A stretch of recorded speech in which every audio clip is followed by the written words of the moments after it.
What's happening, everybody?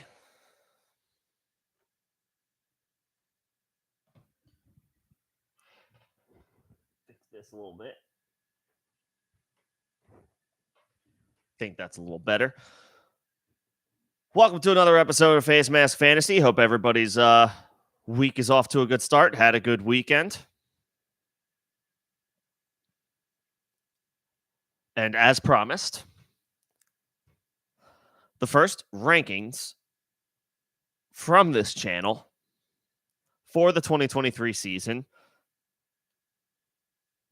We will be going over the top 12 quarterbacks, my top 12 quarterbacks anyway, for the 2023 season. I got a couple things right before we actually kick that off. If you caught me last week, one of the things that I wanted to make sure I cover going into Thursday's show is what the next set of rankings will be that you guys want to see. So let me get that poll started right now. We are going to do the top 12 quarterbacks today.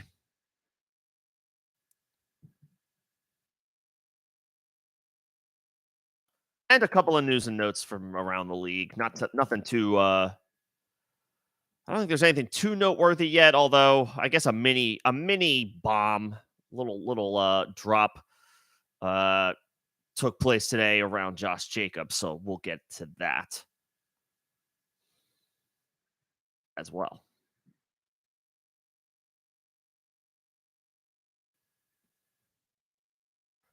Let's see. You pulled the 24, RB1 to 12. Those are our options.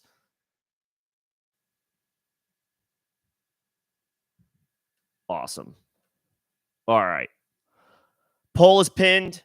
So as people are coming in, going out, you can contribute to what you would like to see for Thursday's live stream.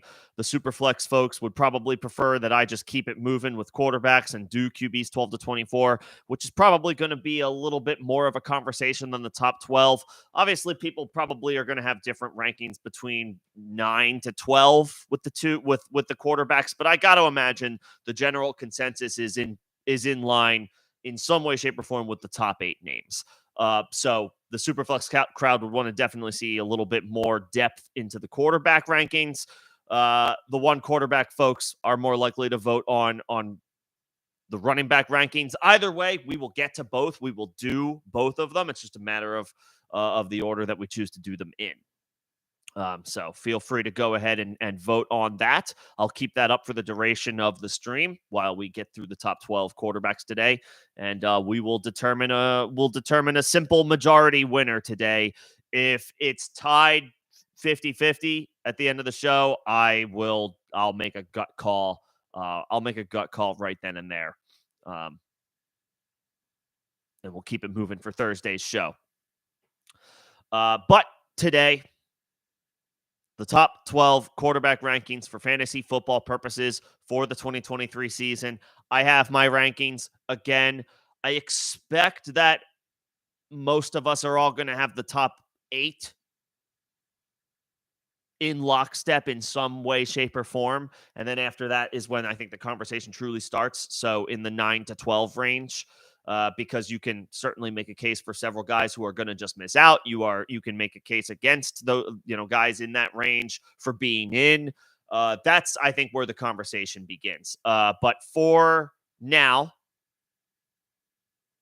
there are still rankings that we can do with the upper echelon, and people are going to have difference of opinion here.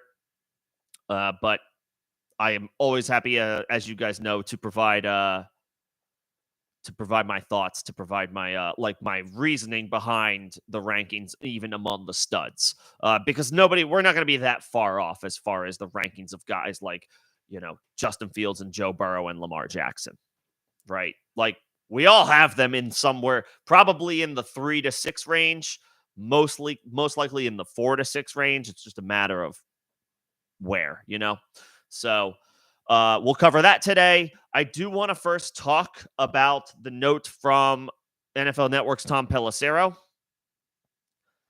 that it's possible that Las Vegas Raiders running back Josh Jacobs again, according to Tom Pelissero, could potentially not just sit out training camp, but his holdout could continue into the regular season, could continue into week one. Jacobs is seeking a long-term contract. He does not want to sign the franchise tag. Saquon Barkley is in a very similar situation with the New York Giants. These are guys that are looking for the big money payday, and by every single metric have earned the right to ask for that level of money.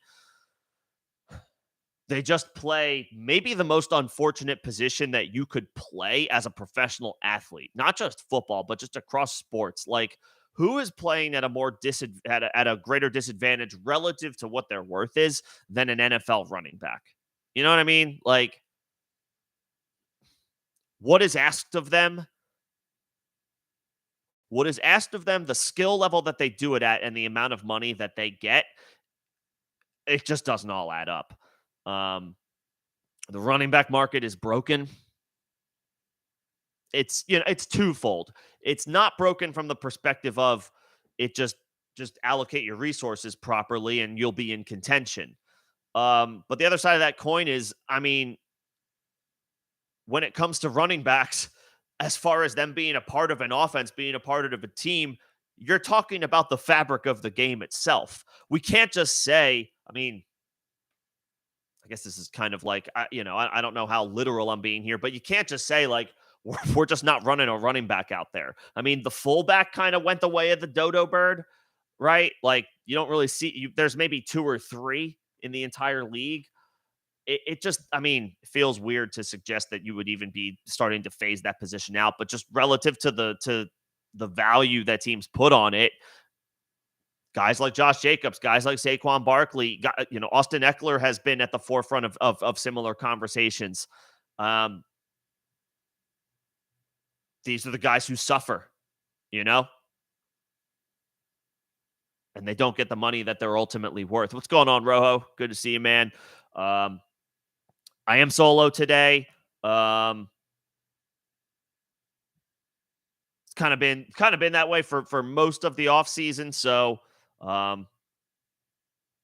still piecing things together, but like I promised y'all, not going anywhere. Not going anywhere. With an important 2023 season ahead of us. So Josh Jacobs is looking for more money, has earned more money. The team's doesn't seem willing to budge to give him more money. And so therefore it's possible he holds out training camp and potentially this goes into to the season. We've not seen something like this develop. I guess the last time it was a bigger name player at the position, I guess, was Melvin Gordon with the Chargers it was his last season with the team. And then before that was obviously the infamous, like the 2018 season when Le'Veon Bell ended up, he was a top 3 pick in every redraft league, in every one quarterback redraft league, and subsequently sat out the entire season over a contract dispute. I mean, that was the last time we saw that situation. The last time we saw a running back hold out for the entire season was Le'Veon Bell. The last time we saw a running back hold out last into the regular season, correct me if I'm wrong here, I believe was Melvin Gordon a season later. I think that was 2019 with the Chargers. But Gordon ended up reporting the difference. This was the difference that people forgot about. I wasn't doing fantasy content at the time, so I'm not going to wait. I wish I was, because I was telling anybody around me that year, draft Melvin Gordon, because everybody had recency bias toward Melvin Gordon going into those drafts because Le'Veon Bell sat out the whole year. Melvin Gordon, the difference between Melvin Gordon and Le'Veon Bell, those situations, Bell was up for a new contract and, again, had been hit with the franchise tag by the Steelers. Melvin Gordon was on his rookie contract still. And for that to count, for that year to count, he had to report, he had to play games. So it was always going to be a matter of time that Melvin Gordon showed up. It was just a matter of when. I think he reported week 5 or 6 that year.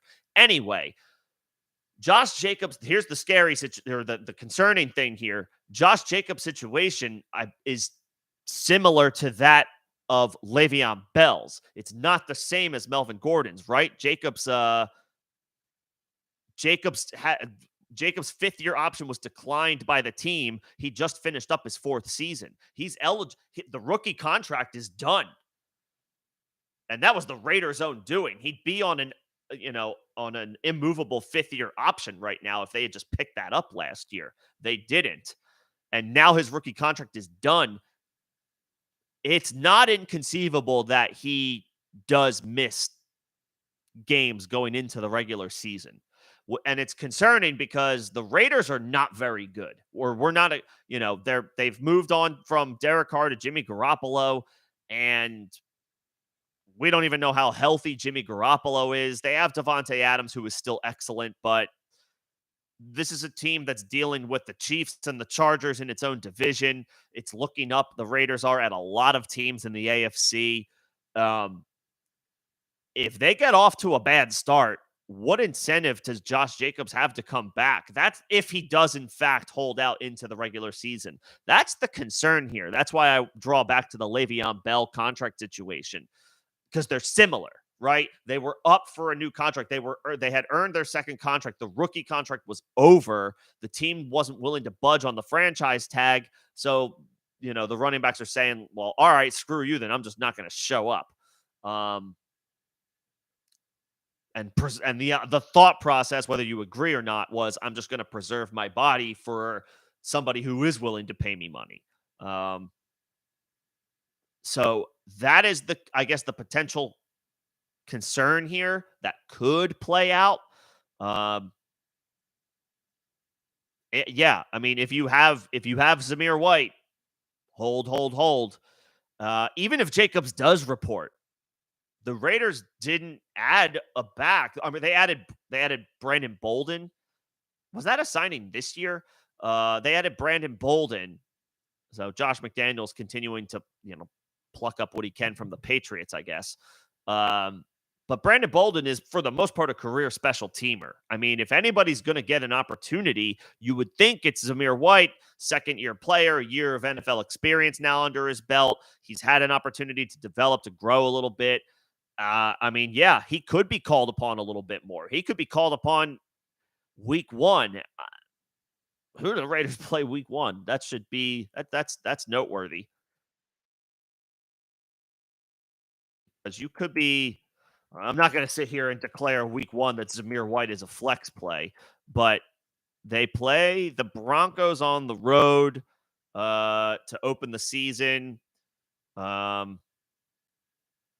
The Broncos were a train wreck last year for a variety of reasons, so I guess it's not inconceivable. I'm not declaring Zamir White a flex play for week one, but something to keep in mind, keep an eye on as you move closer and closer to training camp. If anybody starts sniffing around on Zamir White, anybody in your dynasty team or dynasty league is looking around, looking for backup running back depth, and they're trying to get Zamir White on the cheap, don't let that happen. Don't let that happen. Especially if Josh Jacobs reports, right? If Josh Jacobs ends up reporting, that's fine. That's you're not expecting Zamir White to hold it down for you as your RB3 anyway, let alone your even RB4 or 5. You're not going in with that mindset or with that plan. But even if Jacobs does report, there's still really nobody behind him as far as a guy who could get opportunities when he needs a break, or if something does potentially happen to him in the form of an injury. So hold Zamir White regardless. So we'll keep an eye on that. I will certainly be keeping a close eye on that because I have Josh Jacobs in one of my dynasty leagues where I'm actually contending. So this is not my favorite development of the offseason thus far. So keep an eye on that. Hold Zamir White in dynasty if you have him. And we'll keep a close eye on that situation as it unfolds with the Raiders. Keep in mind, and then again, last thing here, and then we'll move on to the rankings. I mean, Saquon's not in an unfamiliar.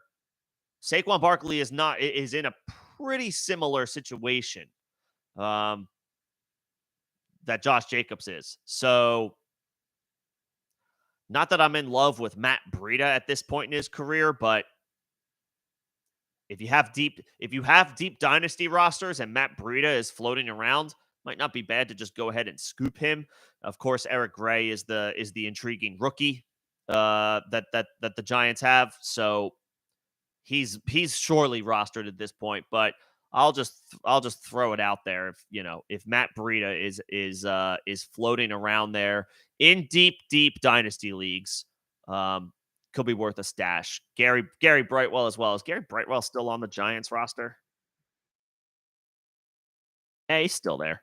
Yeah, so all of these guys, Breida, Eric Gray, Gary Brightwell, if any one of them, if you have a random, I have an open spot on my 30 man dynasty roster. I have 29 players. I have a free fill. If any one of those Giants running backs are available, and again, Zamir White's not going to be available, but if Amir Abdullah is randomly out there, keep an eye on him.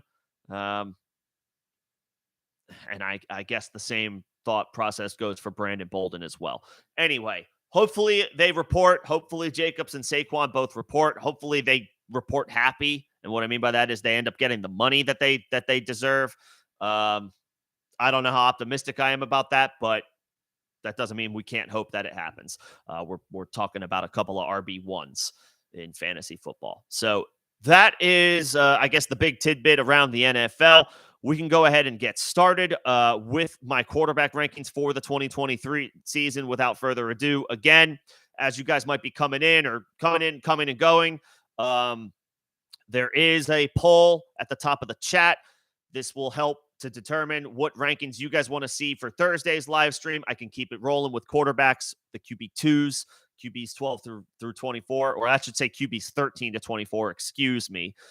Sorry, QB 12 will be covered today as a low end QB1, the last of the QB1s. That should say QB 13 to 24. I can't edit it, but y'all get the idea. Or for the single quarterback crowd, if y'all want, we could do rankings for the running backs on Thursday, 1 through 12. I'll do both either way. I just am happy to help leave it up to y'all to decide what order you guys want to do that in. For the 2023 season, I know there's going to be a difference of opinions here, and that's okay.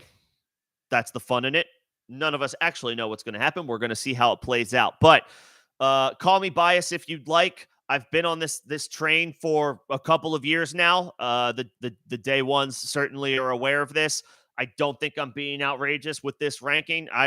Can't imagine anybody thinks it's like a completely out of the realm of possibility. Jalen Hurts is the guy that I have as the QB1 going into the season. I'm not unique this way, but I really put a premium on the rushing upside of quarterbacks when I do these rankings. It's what's going to separate the elite passers from the elite runners as far as how I rank these guys. But if you are a threat as a runner for 6, 7, 800 yards, which there are a select few quarterbacks who are capable of putting up those types of numbers, you're going to end up really high in the rankings, as you should, because that's the difference maker. That's the cheat code in fantasy football, a quarterback who racks it up on the ground. Hertz does that as well as anybody. He finishes as a top 5 option. I'm pulling some I'm pulling some notes, some details from Graham Barfield, the great Graham Barfield of Fantasy Points. Some of these are his statistics. Or statistics that he has listed out, general knowledge nonetheless. Hertz has finished as a top 5 option at the quarterback position in almost 60% of his career games, 17 out of 30. He's got an elite collection of talent. He's got A.J. Brown on one side. He's got Devontae Smith on the other. And he's got a top 7 or 8 tight end to throw the ball to in Dallas Goedert. He's got an elite offensive line. And he is the guy who gets the goal line touches, so to speak, for the Eagles. They don't turn the ball inside the 5-yard line or goal to go on the goal line. Red zone opportunities, whatever have you. The Eagles turn to their quarterback, not a running back. They turn to Jalen Hurts with the elite collection of talent that he has to throw to, with the upside that he brings as a runner, with the entire collection of talent that he has around him in Philly. on that offense, along that offensive line. I have him listed as my QB1. I think this is fair. I think this is earned at this point over Josh Allen, over Patrick Mahomes. Those guys are right there. I have them at 2 and 3. Spoiler alert. But when you factor in the elite level of rushing that Jalen Hurts brings to the table, plus the elite collection of talent he has to throw the ball to, I have Hurts as my QB1 for the season.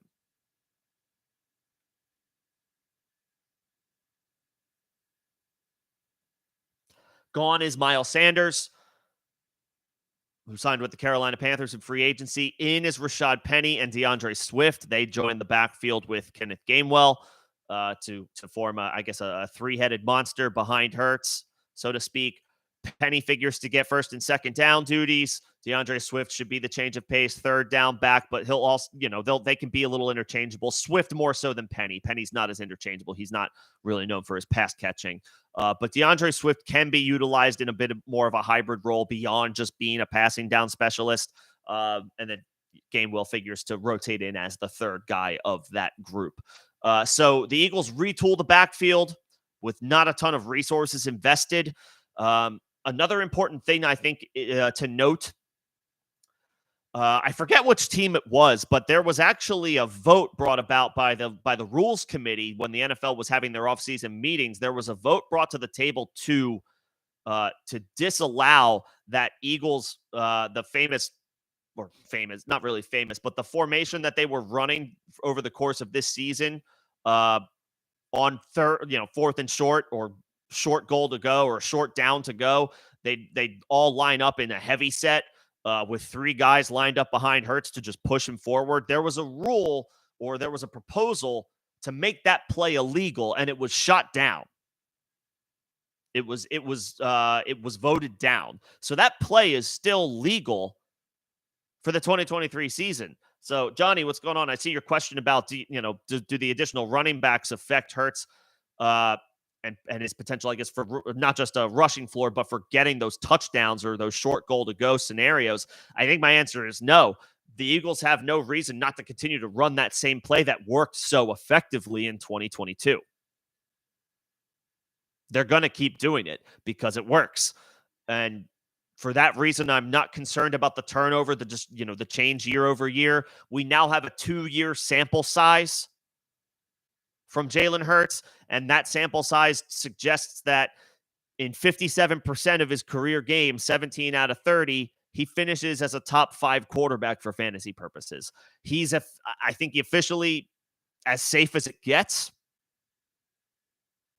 when you factor in what he has as far as options to throw the ball to.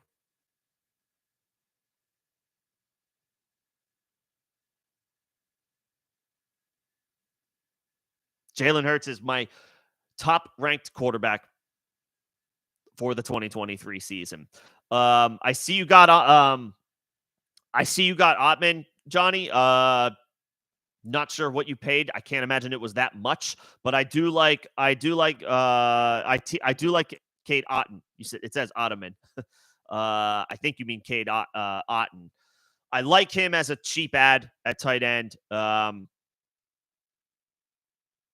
You might have to wait a little bit. You might have to wait a year. I do expect Tampa will be in the running to add one of the top quarterbacks in the 2024 draft. I do not think they're going to be that good. So you obviously hope that comes to fruition for Cade Otton's development. Plus, there's turnover coming sooner or later for the Bucs offense. Mike Evans is over 30 now. Chris Godwin, I think, he's 27. So, I mean, he's still in his prime. He's not going anywhere as far as what you expect from a production perspective anytime soon. But Otton is ascending, right? And so, its potential, his growth in the offense, or his involvement in the offense rises. And he shouldn't have cost all that much. You shouldn't have had to break the bank to get him.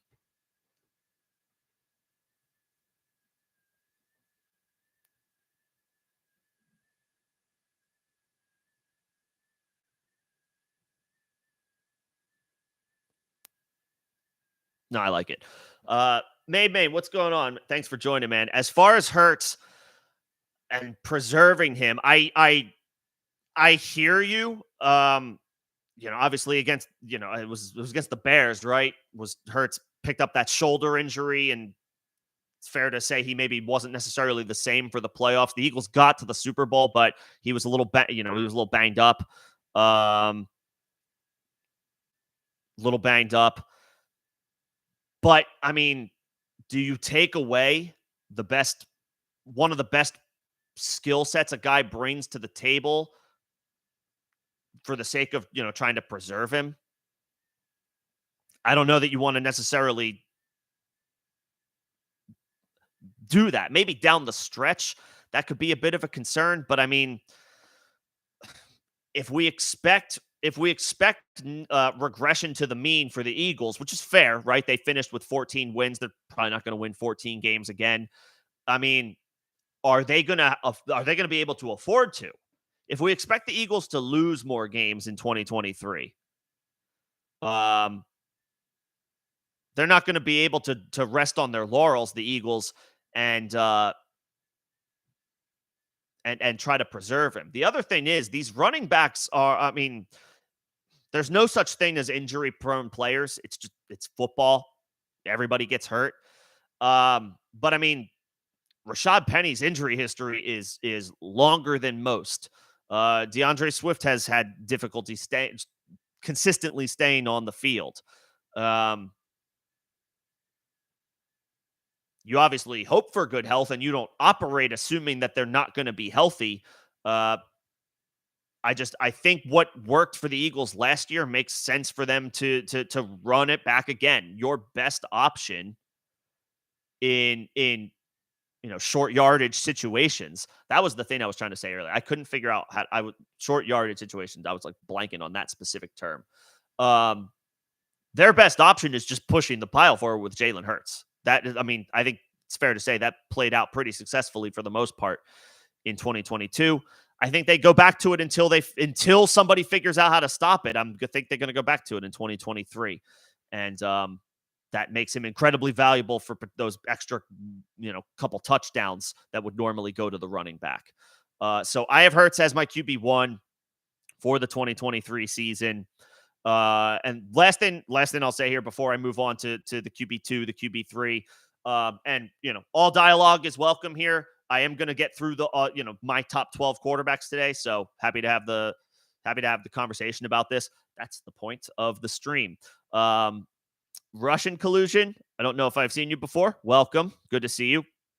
I am taking into account the strength of schedule. And to me, I think that's plays even more into Hurts' favor. By the nature of the beast, okay, the Eagles have a much more difficult schedule. There's no doubt of that. They don't have to play the AFC South. They got to play the AFC East, right? They got to play the 49ers. They got to play the Chiefs again. They got to play the Seahawks on the road. That Chiefs game's on the road as well. Yeah, there's some tougher games on the slate for the Eagles. That probably means that the offense can't rest on its laurels, right? Especially if we think the defense is going to be worse. A lot of people are critics, pundits, whatever you want to call it, are pointing out the Eagles lost a lot of talent on defense. They lost Javon Hargrave. They lost both starting linebackers. They lost both starting safeties, right? The Eagles lost a lot on defense. If they're giving up more points, which you probably expect happens, if you think that, well, they're going to play a tougher schedule, they're not going to win as many games, teams are going to, ipso facto, teams are going to score more against them. That means the Eagles offense got to keep scoring too, right? And the concern about the defense losing the amount of pieces that it did is fair. I just named it. They lost like what, 5 starters?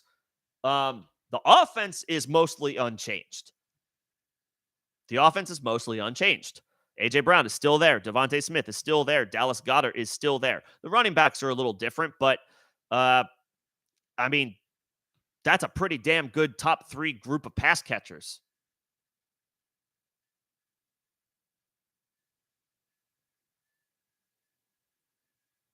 And if you're trailing in a game, which they will be, they play more difficult games this year. They're going to be trailing. Uh, you feel good about those options to throw the ball to in a situation where you need points. So Hurts remains my QB1. The 2-year sample size, again, speaks for itself. The top 5 finishes at the quarterback position happens almost 60% of the time. I think it's fair to say he's as safe as they come. Along that same wavelength, again, I'm going to prioritize rushing over elite passing efficiency, whether it burns me or not. Josh Allen is my quarterback 2 for the 2023 season. It's a very similar argument that you can make for Jalen Hurts. Josh Allen finishes as a top 5 quarterback at the position 55% of the time, a little less than Jalen Hurts, only 57 to 55, so 2% difference. Still an incredible amount. I think Patrick Mahomes is third over the past 3 or 4 years. Top 5 quarterback finishes at 35%. So from over the past few years, the QB2 performance to the QB3 performance, as far as how often it happens, there's a 20% drop off. Josh Allen is also as safe as it gets. He's, I think, discounted a little bit now. There is a bit of recency bias from the elbow injury that he suffered at the end of the season that hampered his play a little bit. There's, and then, of course, there's just what are the vibes of the Bills this year? They suffered yet another playoff loss. Stephon Diggs is reportedly disgruntled. All of those, all of these talking points are reasons to well, how should we feel about Josh Allen? Stephon Diggs ended up reporting to OTAs, positive development. Allen is presumably healthy over the elbow injury he suffered late. Still only missed, I think, 2 games he missed 1 game as a result of it. He played 16 last year, so he only missed 1 full game. It hampered his play, but he's healthy now. He's got an elite pass catcher again in Diggs. The overall collection of talent is not as strong as the Eagles, which is honestly what the difference is for me and why I have Allen 2 and not 1. But the stats speak for itself. I think Allen's been under 500 yards rushing just once in his career, and it was the first time that year was when he had a career high in passing. I think he had 4,500 yards, 37 touchdowns, something like that. He was only below 500 yards rushing once. And that year, he still finished as the overall QB1 anyway, because I think he scored 8 rushing touchdowns. So the touchdown rushing, like Hurts, the floor is high there for Allen. The elite passing numbers are there because the Bills are historically, with Josh Allen, a pass-happy offense. Yes, the overall collection of talent is not as impressive. Gabe Davis is the wide receiver 2. That proved to be kind of lacking as far as interest last year. They have Khalil Shakir, who's still developing. They drafted Dalton Kincaid in the first round, and they have Dawson Knox. They let Devin Singletary walk in free agency, but they picked up Damian Harris in the backfield, so I'd say that's a pretty good replacement to go along with James Cook, who should catch a decent number of passes this year, especially when you consider the guys that I just named as far as who Allen has to throw to. I got to think when Cook gets in the game, he should be the pass catching option out of the backfield. And he should have a chance to catch a lot of passes, considering the other options in the receiving game. Nevertheless, Allen's floor as a runner is what does it for me, plus the number of times he has finished as a top 5 quarterback for fantasy purposes over the past couple of years. It's over half the time. That's an incredibly safe floor to work with. Josh Allen is my QB2 for the 2023 season.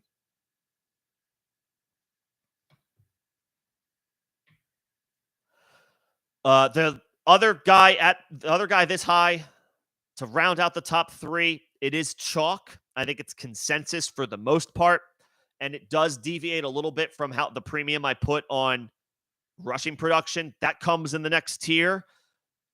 At this point, it's just a respect thing and what you expect from a consistency perspective. I have Patrick Mahomes as my QB3 for 2023. No, he doesn't have the ceiling running the ball that guys like Jalen Hurts do, Josh Allen, Justin Fields, Lamar Jackson. Patrick Mahomes is not on that level, but he just set a career high in passing yards, over 5,200. At some point, yes, put the premium on the rushing stats, but at some point, you do have to respect when the passing stats are just good enough to get it done on their own. And for Mahomes, that's what the case is. He can go over 5,000 passing yards any given season. He's got one of the best tight ends of all time to throw the ball to in Travis Kelce. The receivers are uninspiring, right? Kadarius Toney remains. My dog is like sneezing out of his mind right now. Kadarius Toney remains intriguing, but mostly still unproven. The advanced analytics, he's an advanced analytics darling. He's an advanced metrics darling. We'll see if he can come to fruition on the field with the Chiefs. He's got about as good a chance as he ever could being able to catch the ball from Mahomes. We shall see. Marquez Valdes-Scantling is a burner. He'll give you a few spike weeks.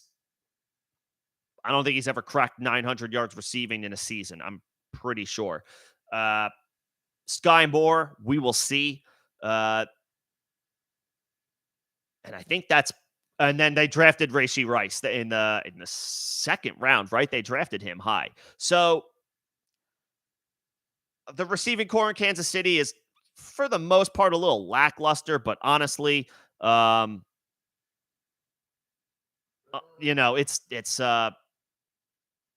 Patrick Mahomes we're talking about. So, you give him the nod at 3 from a respect perspective. He can sling it for over 5,000 yards in any given season. He's one of only a couple of quarterbacks that can do that. He's the QB3 I have. You are correct, Allen. The reason Allen played 16 games was because that Monday Night Football game was canceled against the Bengals. So the only reason he didn't play a full slate of games was because that game was taken off the slate for the Bills and the Bengals. That is correct. Appreciate it. Allen did play the full season. He didn't miss any time, but he was hampered by the elbow injury. That's what it was. It was that Bills game that was canceled on Monday night.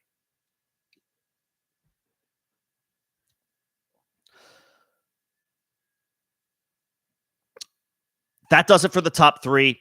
Mahomes is still safe.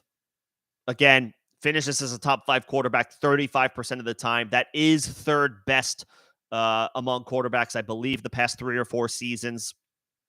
He gets the nod as about as safe as it gets without the rushing upside. So he's a top 3 quarterback, but usually with Mahomes, it's going to be hard for his ceiling to be the overall QB1 when he doesn't run the level that would usually be needed to end up in the top spot.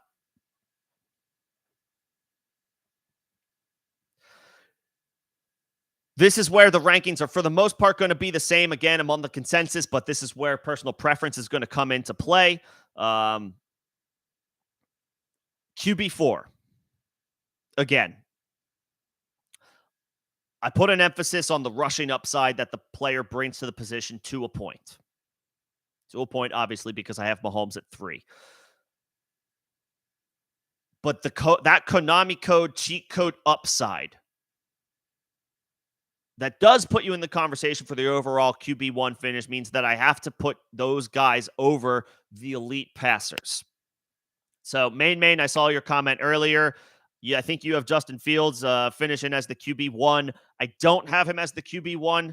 I do have him ranked, though, as the QB4, with the obvious upside that he certainly can finish as the overall QB1. Out of a respect for Hurts, Allen, and Mahomes, I do have all of them higher than Justin Fields. I don't know that the passing volume will necessarily be there for Fields. Obviously, they added DJ Moore, a huge upgrade to what they had as far as the pass catchers in this offense. Exactly the type of thing that Fields needs. The Bears following that trend that we've seen with these quarterbacks over the past couple of years. The Eagles did it with trading for A.J. Brown for Jalen Hurts in his, to help fast track his development. The Bills did it, trading for Stephon Diggs to try to help fast track Josh Allen's development. In both scenarios, they passed with flying colors. The Bears are following suit, doing the same thing, getting DJ Moore in upper echelon. I think he's a top 15 receiver at the in the NFL. I do.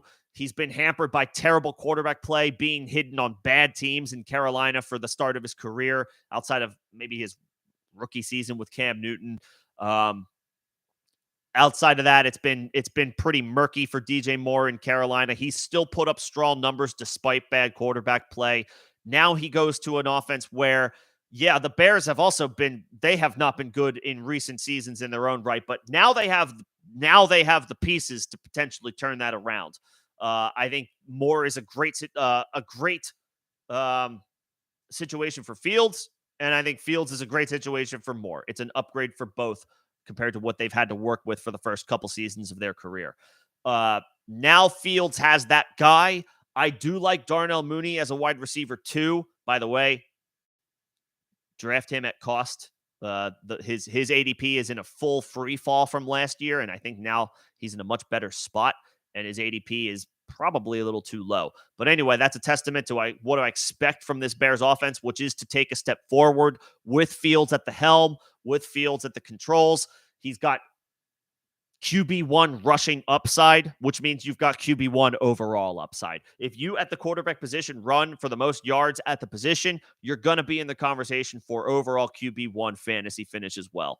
Fields has that upside. He averaged, I think, over 20 fantasy points per game last year. That should tick upward. That should tick upward on average by at least 2 or 3 points. And maybe that's being a little bit conservative. But with them adding DJ Moore, there's no reason to believe that Justin Fields doesn't take a step forward. He absolutely should take a step forward as a passer. He's got elite rushing upside, similar to Jalen Hurts' backfield. I'm not worried about the Bears' backfield. I'm intrigued by all of those guys at cost. Khalil Herbert has proven to be a rock-solid, consistent, efficient producer.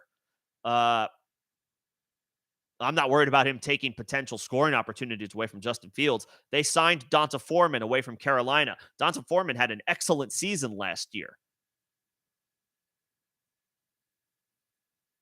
They drafted Roschon Johnson in, I think it was the 4th round.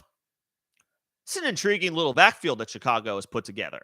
I think they're going to be really good, and I think Fields' element running the football is going to make them even better. They're going to be solid running the ball. They also addressed what they sorely needed to.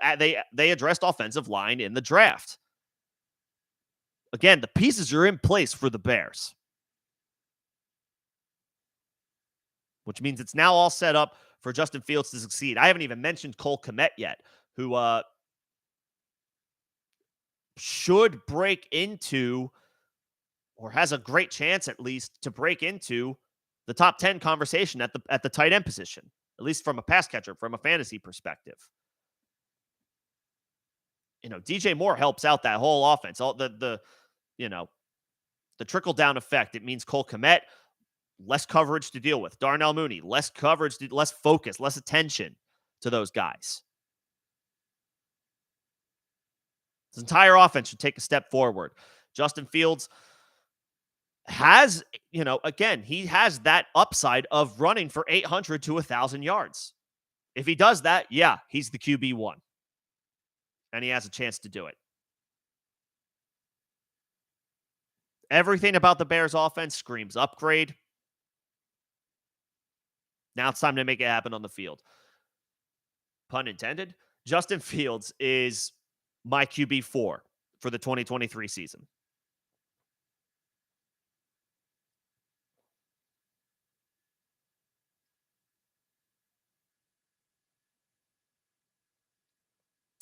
And that's with guys like Joe Burrow and Lamar Jackson still to be ranked. And those guys are 5 and 6 for me.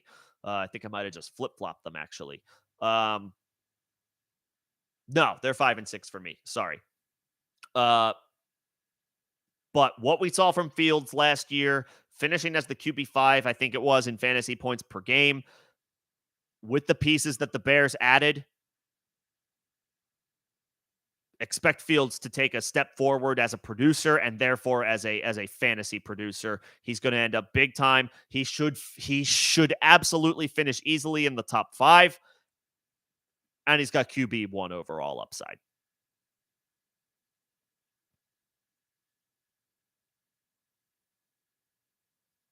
Now you might be thinking to yourself, well, the Ravens upgraded there. Why is Justin Fields over Lamar Jackson? Lamar Jackson, one, is, proven he has done it. He's finished QB1 overall. That was back in 2019, but still not so long ago. And the Ravens upgraded their receiver core as well. They drafted Zay Flowers. They signed Odell Beckham.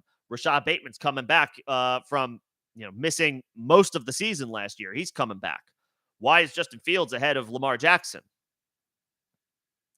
I'll tell you why. Number one, I like DJ Moore as an acquisition for the Bears more than I like any of the acquisitions that the Ravens made to their passing offense. And that's, I don't mean to disrespect Zay Flowers there. I like Zay Flowers a lot. He's really grown on me. I think he's going to be a really good player in this league. And I think, catching passes from Lamar Jackson, I expect him to do well. I expect him to produce. Possibly as soon as this year. Probably as soon as this year. He's actually the wide receiver I'm targeting in best ball drafts of the Ravens wide receivers. I'm kind of I'm leery on Rashad Bateman, and I'm leery on Odell Beckham too.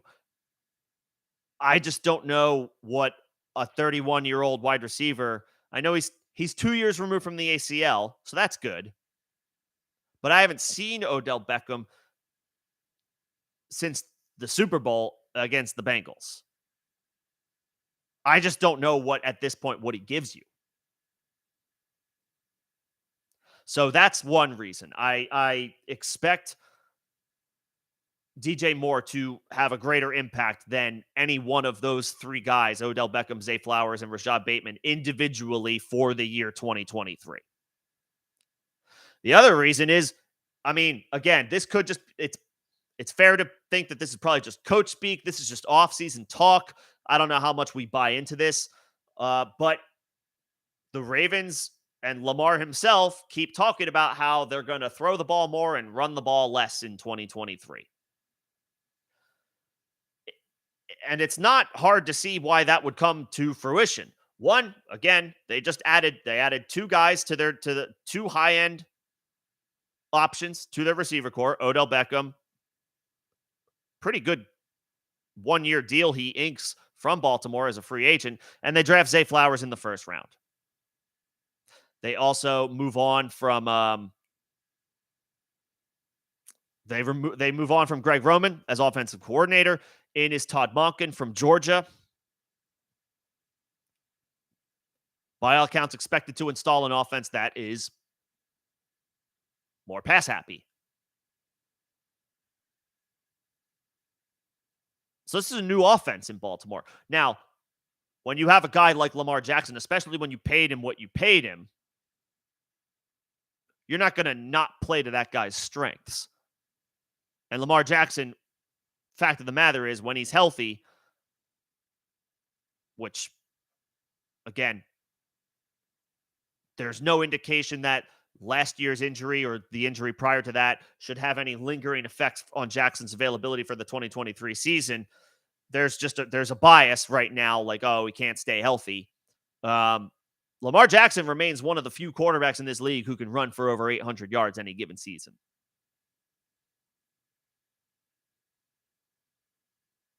So you don't totally go away from that guy's strengths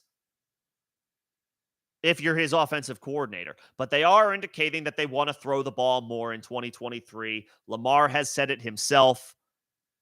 Throw more, run less, or something to that degree. So that's the second thing. That's number 2. Will that actually play out? I don't know. But they're putting that narrative out there, so we can't rule it out. Hence why I have Fields number 4 over Lamar Jackson.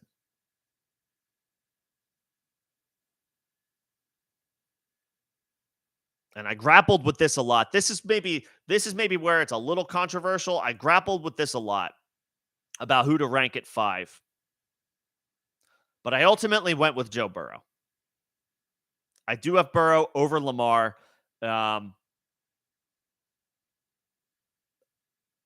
Yes, Lamar wins out, obviously, without question,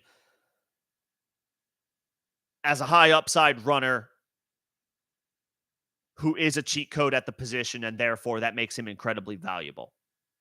But to a point, again, to a point, you have to respect the situations where you can look at it from a bird's eye view and say to yourself, realistically, the elite level passing we expect from this offense should be good enough to get it done. And that's exactly what the case is with Joe Burrow. Of the high end quarterbacks out, of the high end quarterbacks, Joe Burrow has the best collection of pass catchers to throw the ball to.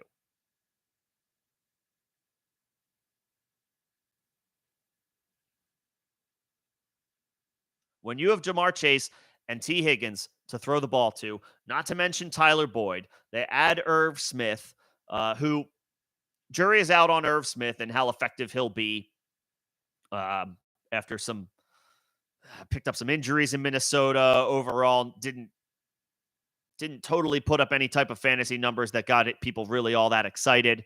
But intriguing, low risk signing for Cincinnati. He's now in the mix. They addressed offensive line in free agency, so they take care of that, which was something they sorely needed. I believe Joe Burrow is the most sacked quarterback in the NFL the past couple of years. I think that's right. So they took care of the offensive line, and he's got Jamar Chase and T. Higgins to throw the ball to. Now, Burrow's not a zero running the ball. Obviously, he doesn't bring Konami code upside to the position, but what he does bring is upside to throw for 5,000 yards.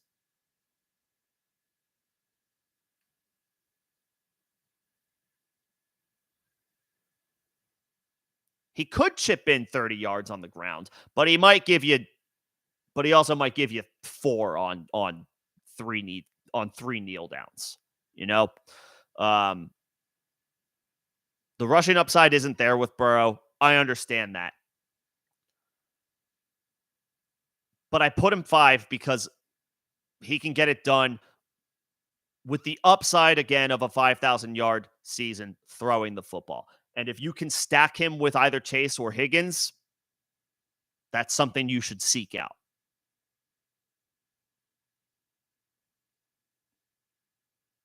If you end up with one of those wide receivers, you should go out of your way to stack them with Burrow.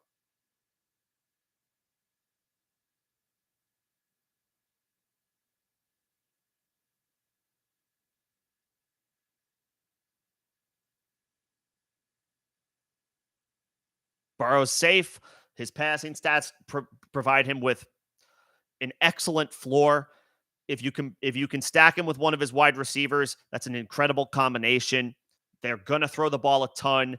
Joe Mixon appeared to have lost a step last year. He was not as effective as he has been in years past.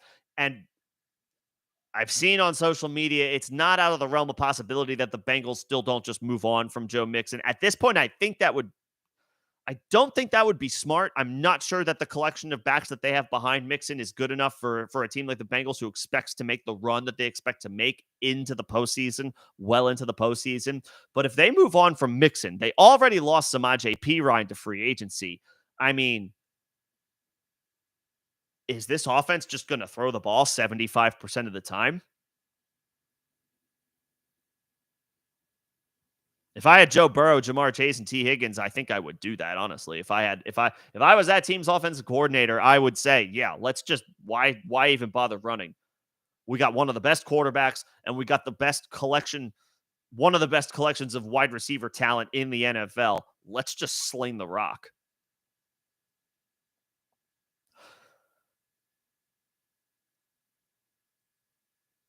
I don't think that's out of the realm of possibility. Given his incredibly safe floor as a passer, Cincinnati got upgrades along the offensive line. I think the passing volume in this offense is enough to overcome the fact that Burrow is not an X factor running the ball, but he should easily surpass 4,500 passing yards, and he's absolutely a threat for 5,000 passing yards. Anywhere north of 35 touchdowns, he'll be in the. He won't. You don't finish QB1 overall, but you're safely around the top 5. If you're drafted in the 4th round, that's a pretty decent return on investment if you're not in love with the other players at that position. You won't lose because of Joe Burrow, and he's not too expensive not to take the plunge where he's getting drafted.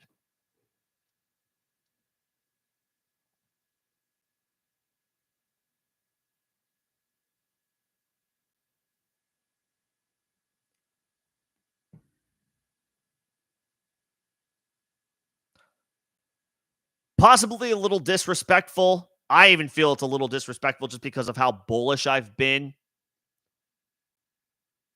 on Lamar Jackson in past years. I've been a big proponent of drafting Lamar Jackson. I'm a huge fan of Lamar Jackson, especially from a fantasy perspective. I called my shot and called him the value of the 2019 draft, and he went on to become the overall QB1. I wasn't producing fantasy content at that time, so shame on me. It's been all downhill since then. Feels a little disrespectful to have Lamar Jackson all the way down at 6, but that is where I ultimately figured I had to fit him in.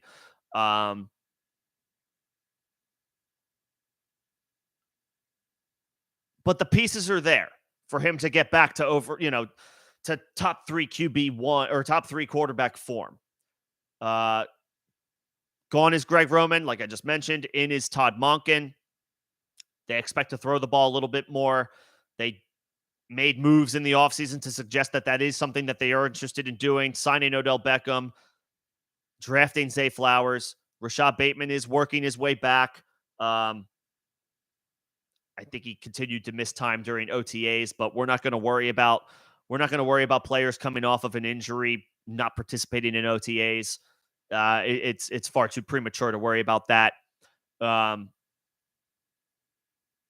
So we are operating right now as of today. Lamar has a full complement of pass catchers and an upgrade in multiple facets, considering what they did in free agency and the draft. Jackson also, again, if he's healthy, has 700 to 800 yard, pretty much rushing expectations at this point. I don't know that he necessarily runs for 1,000 yards at this point in his career, especially when you consider the fact that the Ravens have been touting how much they want to throw the ball this year. But again, you play to the strengths of your best players. And if Lamar Jackson, if you can design runs for him where he avoids as much contact as you can avoid and still gives you that elite level X factor on the field, you're still going to continue to do it.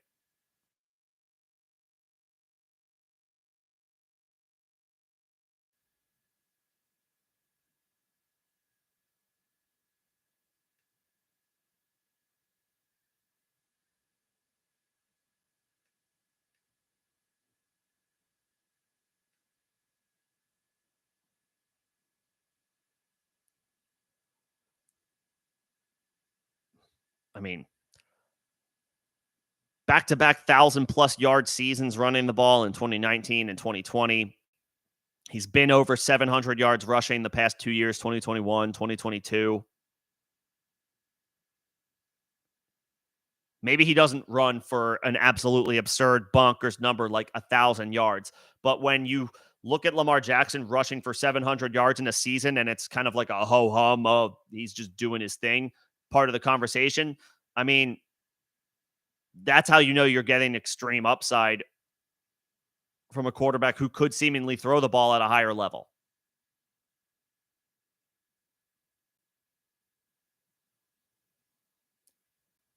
Missed a couple of games for the past couple of seasons.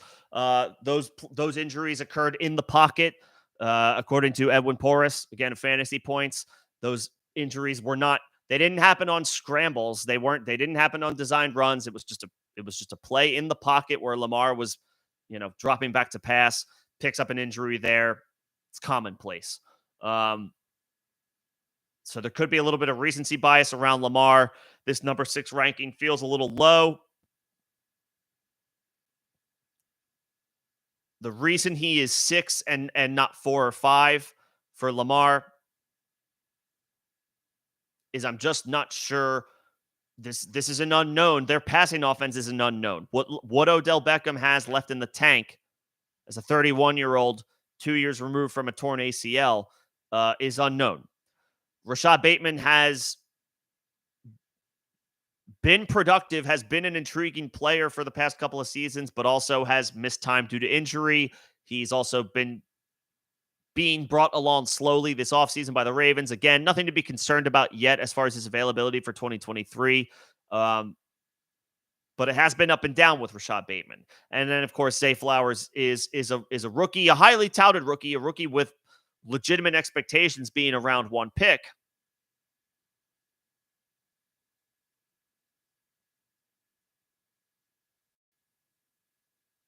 Can he step up to the challenge? Of course, they have Mark Andrews, right? Who is kind of like the Travis Kelce of the Baltimore Ravens. He is their top option in the passing offense. You don't worry about that, and that boosts Lamar's floor as a passer significantly.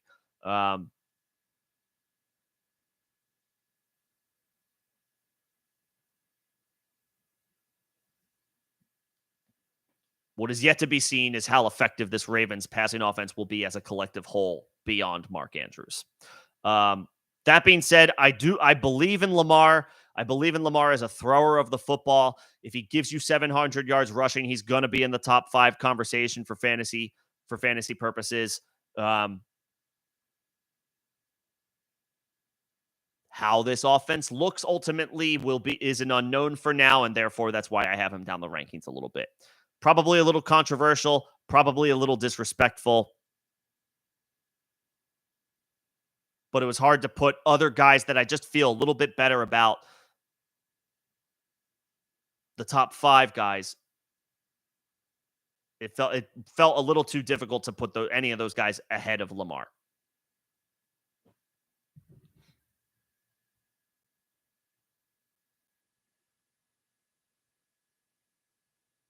Rojo, that's confirmed?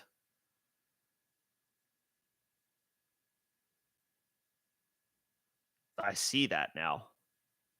He was 35 years old, man. Yeah, it's been. Appreciate the tidbit, Rojo. It's been reported by Sports Illustrated. I'm sure there are other outlets who have reported it as well. Former NFL quarterback Ryan Mallett has passed away after drowning in Florida on Tuesday. That is terrible. That is terrible news.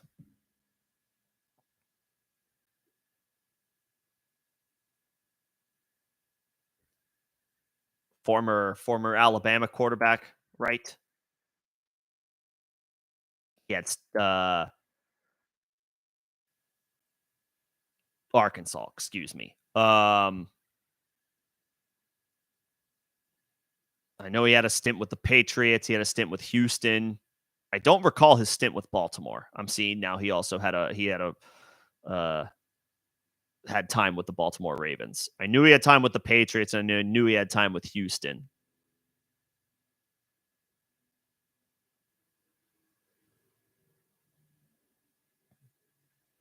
Didn't know he was with Baltimore. Regardless, that's not important. That doesn't matter. That's terrible news, man. I hate to hear that. Ryan Mallett passes away at 35 due to what sounds like an accident. Said he drowned on Tuesday. Terrible news. Yeah, I mean, rest in peace to Ryan Mallett. These are the types of headlines you never want to see. You never want to read. Just tragedies happening to young people. That's not how it's supposed to go. So yeah, rest in peace to Ryan Mallett. If you feel so inclined, I don't know, little tribute, however you feel appropriate. It's terrible news. But appreciate bringing that one to light, Rojo. Yeah, I'm not as plugged in on social media during these, obviously, as I usually am. So these are the types of things that I missed during the stream. But thank you for bringing that to my attention. Yeah, I'm starting to see more people now talking about it, reacting to it.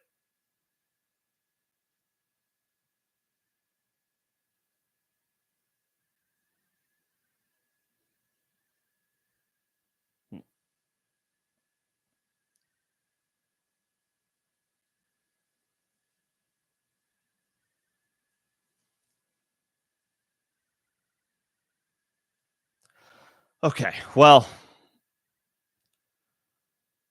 show must go on.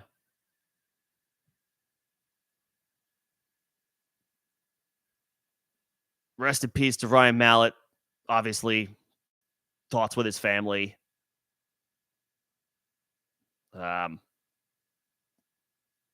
Hopefully they can find peace eventually at the end of the grieving process, which I'm sure is going to be a long one to overcome. So obviously, best wishes to his family.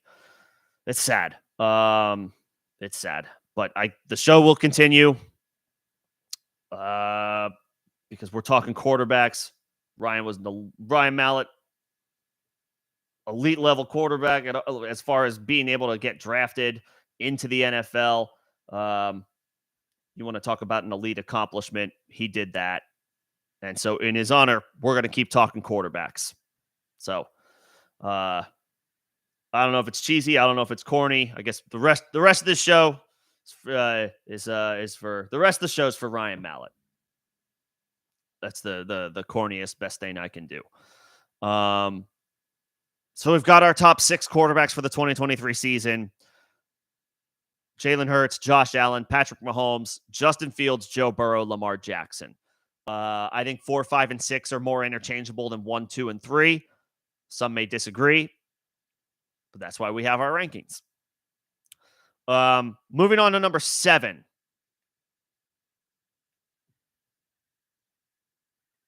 This is again where, this is where the tier break kind of comes into play. Regardless of how you rank the top 6, I do think this is there's a sliver of a tier break between 1 through 3 and 4 through 6. After 6, I think is where it's fair to say, at least I think is, I would imagine most people are definitively on board with. The top 6, it's probably going to be the same for a lot of people.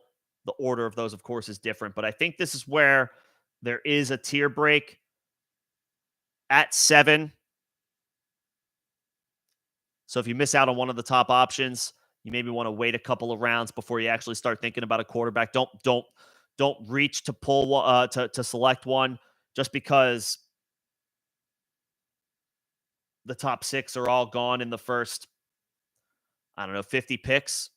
That's the going rate for the top end quarterbacks, at least in best ball this year so far. I mean, Mahomes, Hurts, and Allen all have ADPs around 20. They all are gone, but for the most part, by the 2-3 turn, they're all gone by then.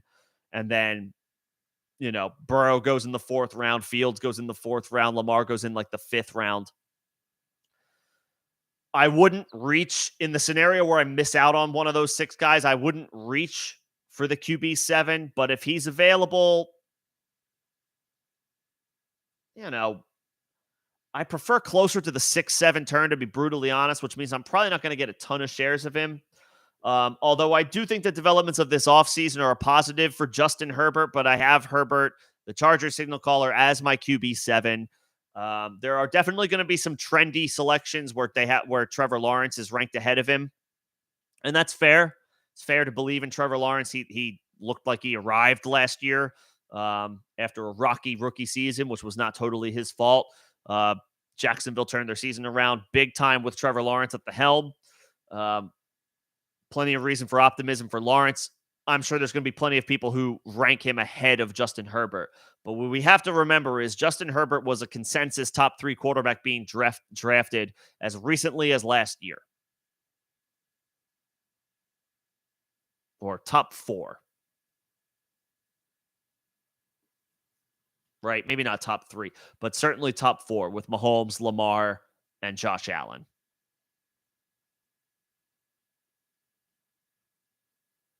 Picked up some injuries during the season. I think it was a rib injury week 2 that hampered him throughout the guts of the season. Keenan Allen missed time. Mike Williams missed time. Austin Eckler was an Iron Man. Was the workhorse that he has really grown to become. Had a spectacular season, but the Chargers were never fully whole on offense. Compounded with Justin Herbert's injuries, he struggled. He wasn't good. I think he was middle of the pack. I think he finished as like the QB 13 or 14 last year. Herbert was not good. This year is different.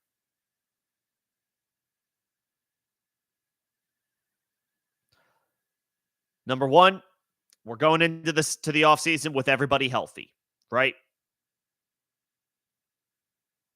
Herbert's healthy, Allen's healthy, Mike Williams is healthy. Everybody's feeling good.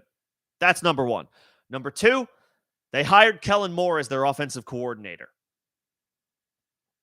Kellen Moore was the scapegoat for the Dallas Cowboys after they lost in the playoffs and was fired. The Chargers were quick to bring him on board. Under Kellen Moore,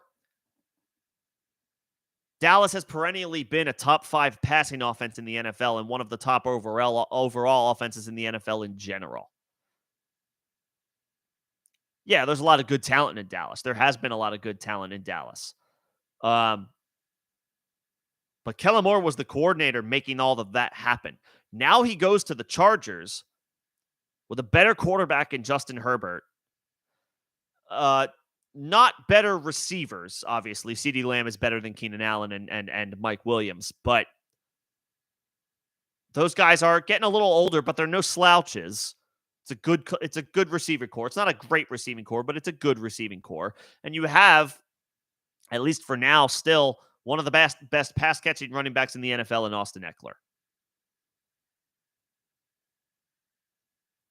You also draft Quentin Johnston in the first round.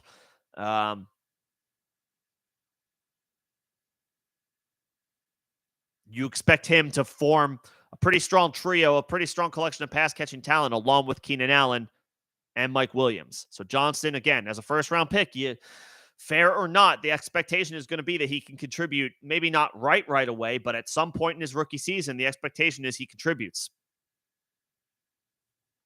This should be a good passing offense.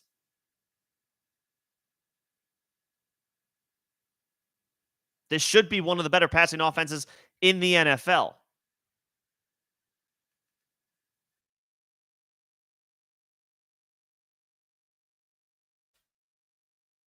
Like, Justin Herbert had a down season last year and still threw for over 4,700 yards. The touchdowns were down, and that was a problem. But again, he was hampered with a rib injury early in the season, and he didn't have his receivers healthy together for solid stretches of the season.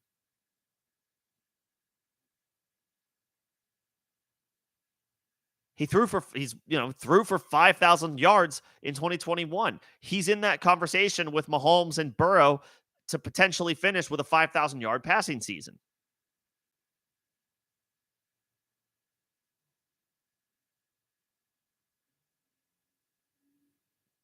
Now, yeah, he finished mid-pack last year. He finished like QB 13 or 14. It wasn't good. So people have a bad taste in their mouths. And Keenan Allen's getting long in the tooth. Mike Williams is, 28, 29? So, he's still got a couple of seasons left, but he's missed time due to injuries. Or a couple of games anyway, last year. He missed time. Keenan Allen missed time. Austin Eckler, you hope he stays healthy, but he plays running back. That's a demanding position, which is highly volatile. Quentin Johnston's a rookie. We by the nature of the beast, we expect him to produce at least somewhat, but we don't know if he's going to.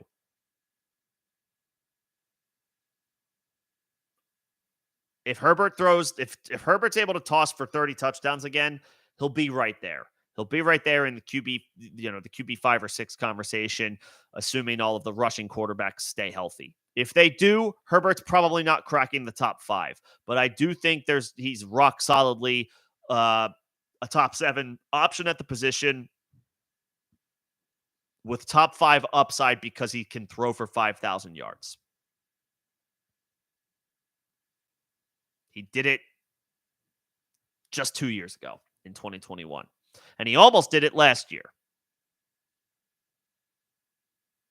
despite the shortcomings of the offense. They add Kellen Moore, who has a strong pedigree of passing the ball with success with the Dallas Cowboys. The Chargers are trending up as an offense. Justin Herbert is my QB7. My number 8, and I do think this is where this is where the consensus is going to start to break. But I do think at 8, the consensus is still going to be that this guy belongs over QBs 9 through 12. I talked about him just a little while ago. He's on the thumbnail of this image. Trevor Lawrence is my QB8 for the 2023 season.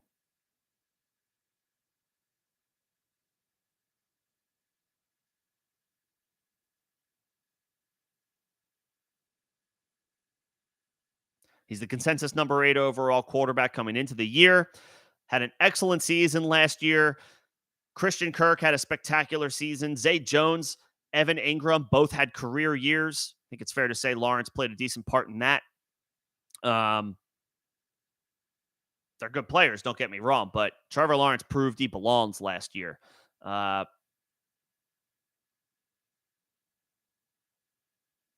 have Travis Etienne in the backfield. They add Dearness Johnson in free agency. They add Tank Bigsby in the draft. They signed Dearness Johnson in free agency, so they add a couple of pieces to their backfield. And the big fish, Calvin Ridley's back. Calvin Ridley is back from his season-long 2022 suspension. Y'all know by now. Y'all are fully aware. The Falcons traded Calvin Ridley to the Jaguars during the season last year. He now moves on and gets a significant upgrade at quarterback at this stage in his career as he works his way back. It's a really good offense.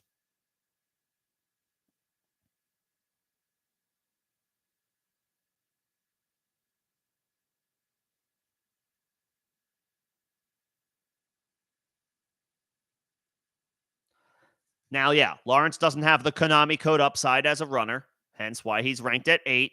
Probably not going to finish higher than QB5 in a best-case scenario.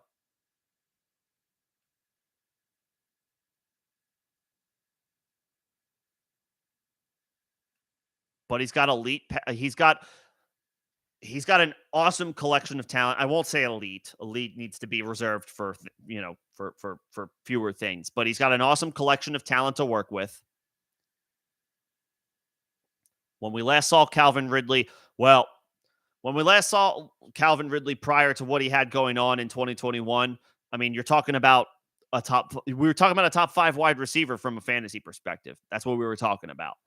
Now he goes to a situation where he gets another good quarterback. Matt Ryan was still playing good football when he was throwing the ball to Calvin Ridley, and he was finishing top 5, top 5 fantasy seasons, top 5 the very next season, a top 5 draft pick at the position, not overall, but at the position. Now he's attached to Trevor Lawrence, an offense trending up. Christian Kirk had a great season last year. Zay Jones, Evan Ingram. This is a good group of talent.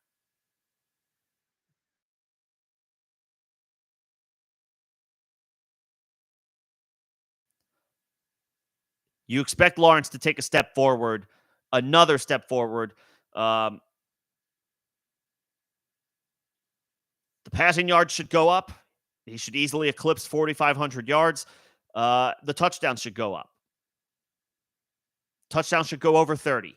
He had 25 last year. 25 touchdowns, 8 interceptions.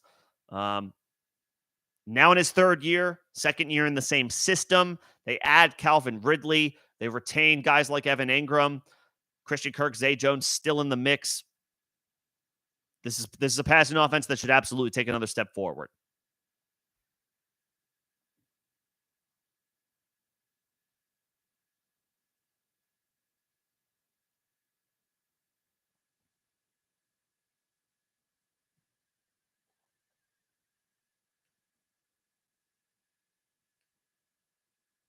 So I got Lawrence at 8.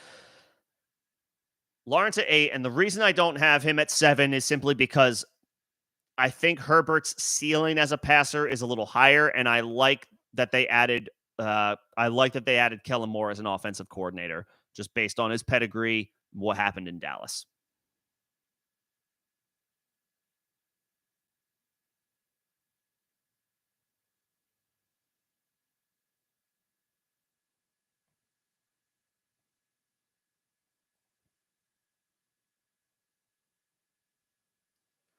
So Lawrence at 8.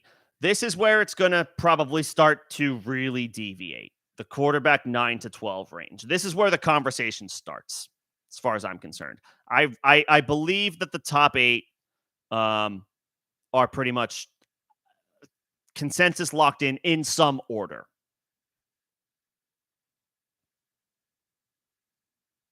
The conversation, I believe, starts at 9. What's going on, Callie? What's going on, Patrick? Good to see you guys. Are we talking about Lawrence, Callie? Does I don't know if we're talking about Herbert or Lawrence. I'm not sure. I missed when that comment was shared. If it's Lawrence, I mean, he ran for 50 yards twice last year. He ran for around 30 yards a couple of times. Hit 32, 29, 26. So he had 25 plus. Excluding the 250-yard games, he ran for 25 plus 3 times. He chipped in a 23-yard effort, chipped in a 21-yard effort. Yeah, I mean, so if he can give you 300, 350, 400 yards might be a little optimistic, but if he can give you anywhere in the range of 300 to 400 yards, scores, 2, 3, 4. I don't know how greedy I'm getting here. 2, 3 touchdowns, let's just say. And Lawrence can get his passing yards up to 4,500, get his touchdowns up to 30 or higher. Yeah, I mean, you're talking about a top 6 finish, which makes him a value at cost. Yeah. If he gives you 300 to 400 yards, 2 to 3 rushing touchdowns, 4 might be asking a little bit too much. We got to remember touchdowns are random. Or the variance is high on them, I should say that.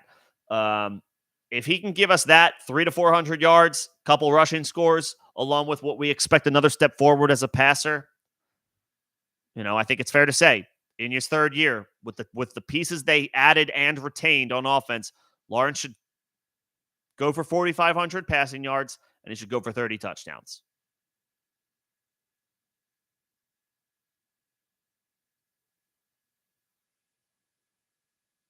Former number 1 overall pick, generational talent, and he showed it last year. He certainly showed it last year. Third year, I think it's fair to say we expect another step forward.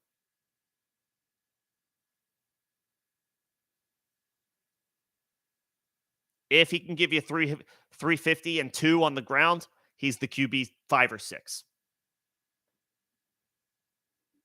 I do have him ranked at 8.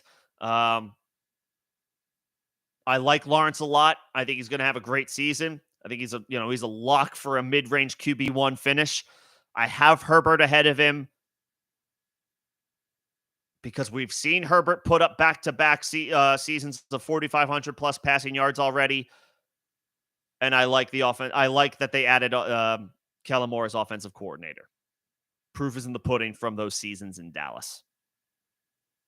But it's close. It's close.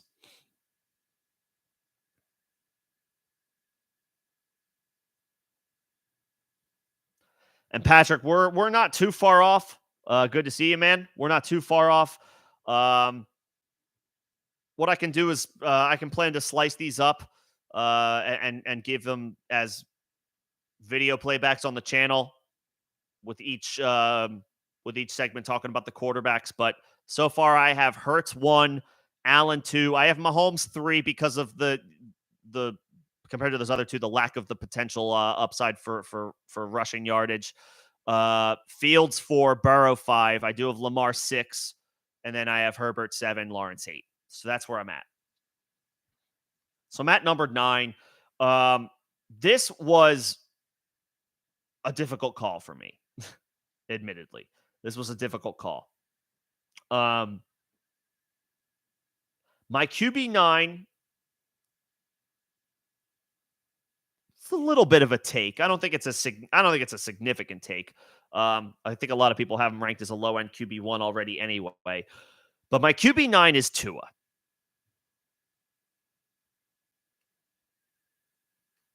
Now, obviously, there's some caveats here, right? Tua suffered 2 scary injuries last year. That's the first thing everybody wants to talk about with Tua, right? And deservedly so, rightfully so.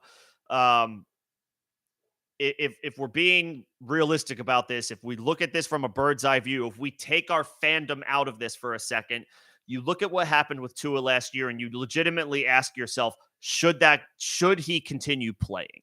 I mean, reporters were asking him the very question this past year. Does anybody expect him to retire based on what happened? No. And Tua himself seems to be downplaying it, doesn't want to talk about it. He's looking forward to getting ready for the 2023 season from, at least from what I've seen and when he's had a microphone and a camera put in his face. So that's part of the equation. You're just concerned about his long-term health. We obviously want him to be okay. And for those concussions that occurred to not happen again. Unfortunately, it's a dangerous game that we play or that they play, and so the possibility remains. But if he's able to stay healthy, if he's able to stay upright,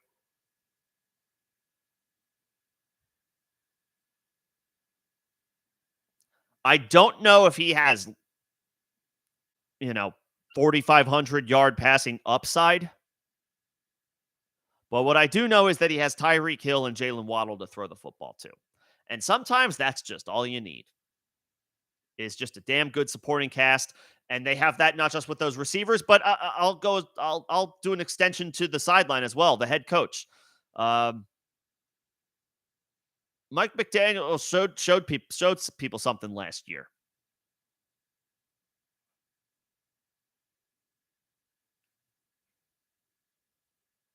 That was an offense that attacked downfield with a lot of success.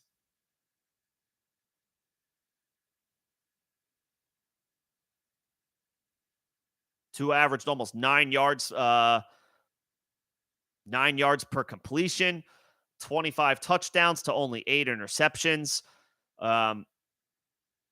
Missed time because of the injuries, right? He missed, 4 games? Missed 4 games due to the injuries.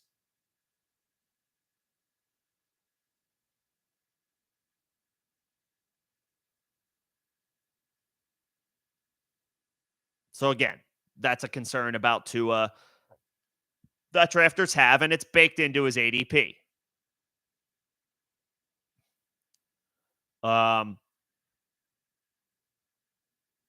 And of course, he's close to Tua actually is kind of he's close to a 0 running the football, right? So there's not a lot of upside that we've seen from Tua running the ball.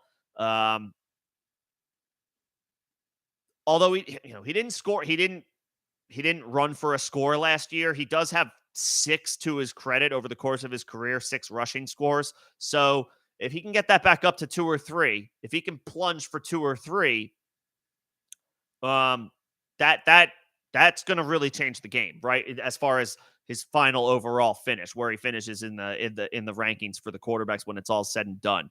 But only 70 yards rushing last year. Again, missed 4 games as a result of the concussions. Those numbers would surely be a little bit higher if he plays a few more games. But this is an offense that changed a little bit with Mike McDaniel. They became much more vertical, and it worked really well. It worked really well.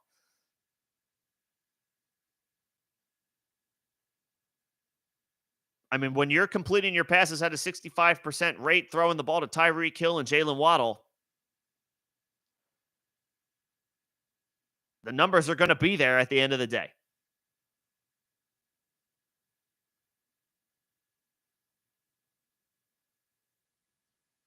If Tua can play 17 games, that's a big if. It's a big if for anybody. Let's call a spade a spade. But obviously, it's always going to feel inflated coming off of the injuries that a player suffered, like the ones Tua suffered last year. If he can play all 17, he should toss for 4,500 yards. He should toss 30 touchdowns. He should honestly, I mean, I don't want to, this isn't like a who would you rather have in in an actual quarterback conversation, but Tua's passing numbers shouldn't be that different from guys like Trevor Lawrence. Not because he's better than Trevor Lawrence, I didn't say that, but because you have Tyreek Hill and Jalen Waddle to throw the football to, yeah, the numbers should be there at the end of the day.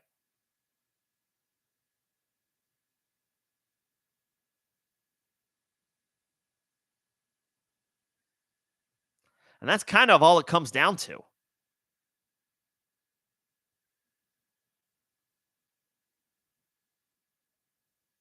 That's pretty much all. Yeah, that's pretty much all it comes down to.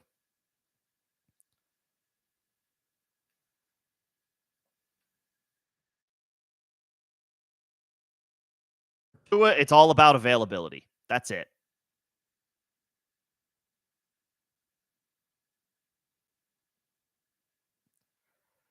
Now, the other thing here is after Tyreek and after Jalen Waddle, there's a significant talent level drop across the board as far as the pass catchers available to the Miami Dolphins that are available to Tua.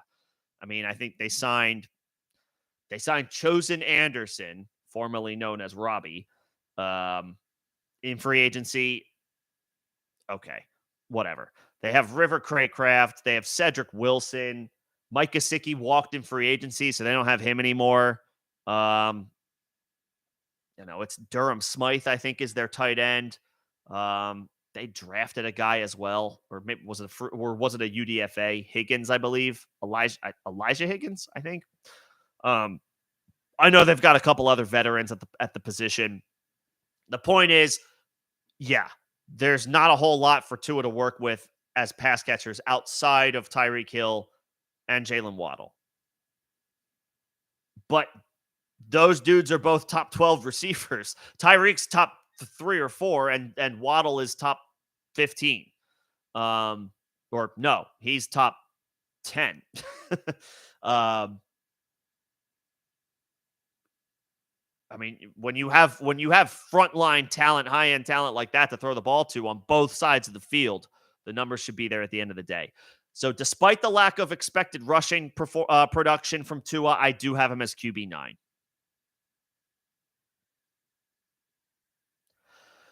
QB10, I don't think this is controversial, but it is fair to have a little bit of pause here.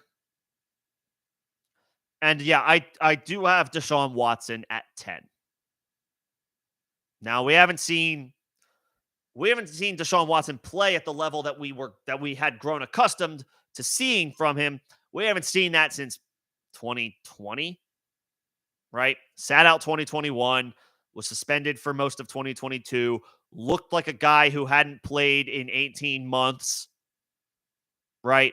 Looked like a guy who hadn't played for almost 2 years in his return. Remember, I don't think he wasn't even allowed to be around the team or at the team facility once the preseason ended until the suspension was lifted. I'm pretty sure that was the case. Like, he had to stay completely away from the team. So there's levels to this shit. And you guys know that, right? Y'all have been around the block. Y'all know, I mean, I'm sure I'm talking to people who have played or you've just paid attention long enough to know these type of things matter being in the building every day. Uh, Working with the coaches face to face every day, working with your teammates face to face on the field, working out every day in the same rooms, in the same meetings, having those conversations about the playbook, about whatever, right? That stuff matters. And so Watson didn't have that for most of 2022. And his play on the field kind of reflected that. It wasn't good. He was, and not that we expected a ton from him, again, coming off an 18-month layoff, but the numbers weren't there in his return. But now things are different. He's got a full off season that's normal, right?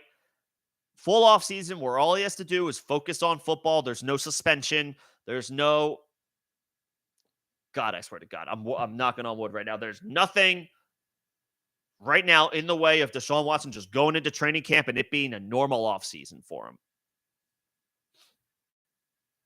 He's got a great receiver to throw to in Amari Cooper. And yeah, Amari Cooper, maybe Amari Cooper's not elite, but yeah, he's damn good.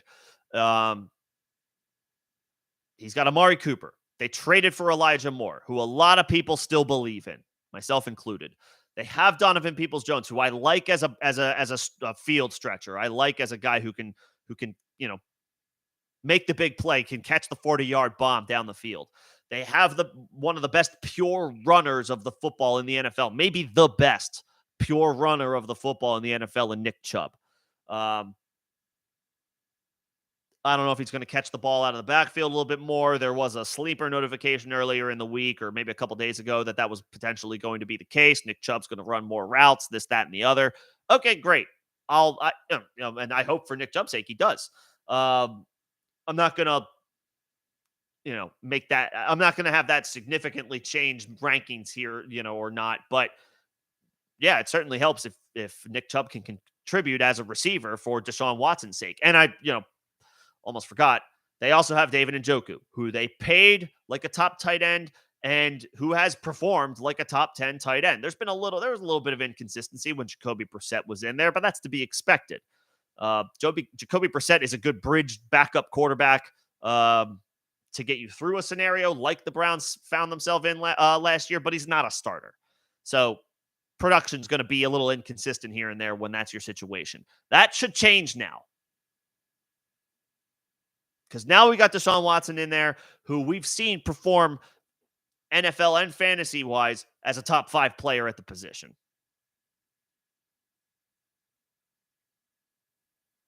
And if you play best ball, Watson and Njoku are an incredibly easy stack to build. If you miss on the top tight ends, the Travis Kelce, Mark Andrews, who are kind of the only top 2 guys at the position I'm targeting, but if I end up missing on a guy on one of the premium elite tight ends, David Njoku 100 picks into a draft paired with Deshaun Watson 85 picks into a 1 QB league, that's not too hard to build, and I like that. And I like that as a little quarterback tight end stack.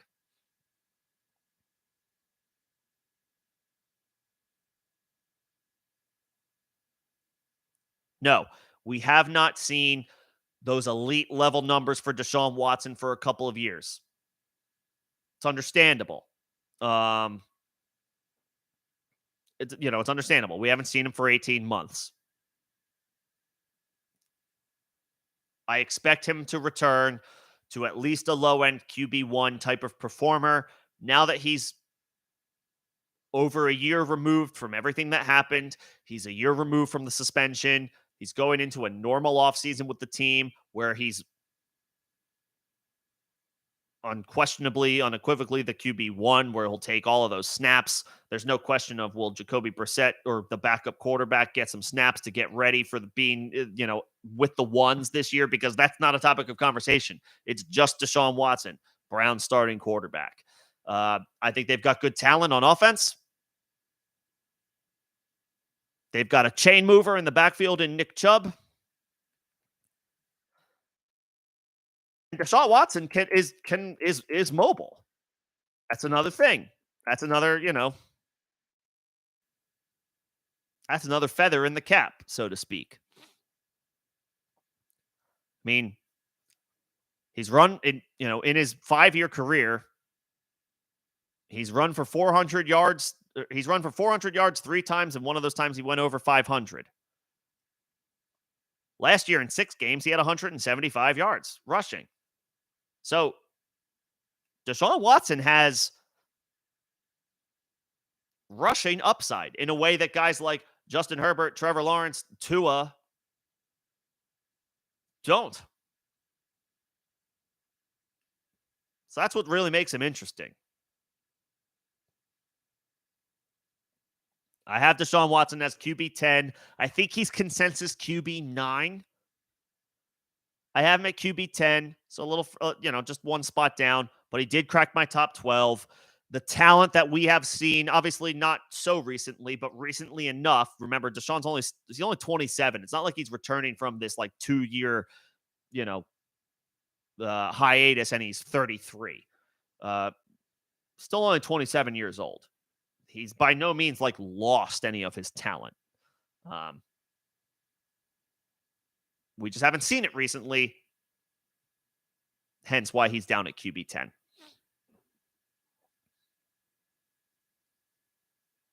But still a QB 1 nonetheless.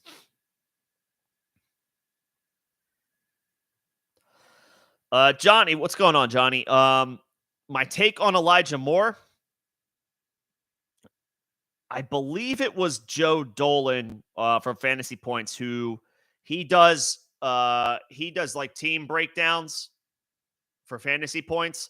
I believe he just recently had an interview with a Browns beat reporter who is, says the arrow's trending up on Elijah Moore.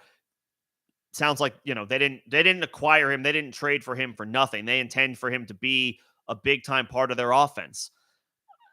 We saw incredibly small. It was an incredibly small stretch. What was 2 games, 3 games? Actually, maybe it was 4 games. Small stretch, but a stretch nonetheless, where Elijah Moore was a top 5 wide receiver in his rookie season. What was that? Weeks 5, 6, 7, 8, somewhere around there. He put up top 5 numbers for a month-long stretch. And then he went into oblivion because the Jets quarterback situation has been abysmal, was abysmal last year. He ended up in the doghouse with coaches. Doesn't play, the season doesn't pan out at all what people expected of Elijah Moore. He's logging DMPs. He's running behind the 4th and 5th guys on the depth chart. I guess so the coach can prove a point, but also suffers because everybody suffered because the quarterback play for the Jets last year was awful. It's hard to succeed in a situation like that. The Browns still had to give up. Didn't they give up a 2nd-round pick? 3rd-round pick. Oh, the Browns gave up. The Browns received a 3rd-round pick along with Moore. They gave up a 2nd-round pick to acquire him. So that's a pretty damn good return for the Browns as far as I'm concerned. So my point there is that even though Elijah Moore was in the doghouse with the Jets, he still commanded, a pretty premium pick in exchange with Cleveland. I think that's a testament to his talent. I think it's a testament to his upside. He's in a better situation than he could have asked for. Because if he had stayed with the Jets, if the Jets had kept him, not only do we go into that scenario not knowing what the vibes are, but okay, yeah, they brought in Aaron Rodgers. That's great. But also they signed Alan Lazard. Corey Davis is still on the roster, although I guess he's a potential casualty for the cap. They bring in Randall Cobb for whatever that's worth.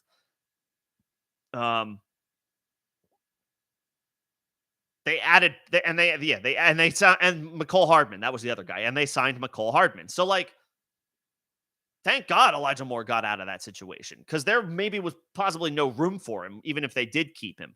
So now he projects as a clear-cut starter for the Browns. He gets a quarterback upgrade, far and away the best quarterback play he'll have of his young career thus far. And when you trade premium draft capital for a player, I mean, seems too obvious, right? That team, you expect that team to utilize them at a high level.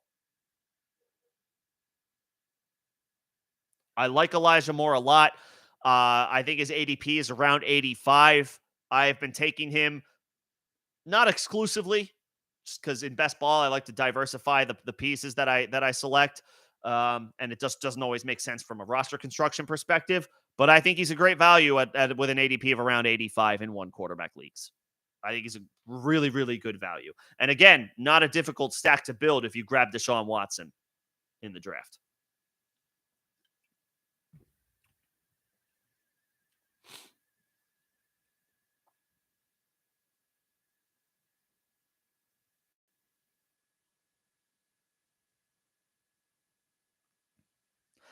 Watson is 10.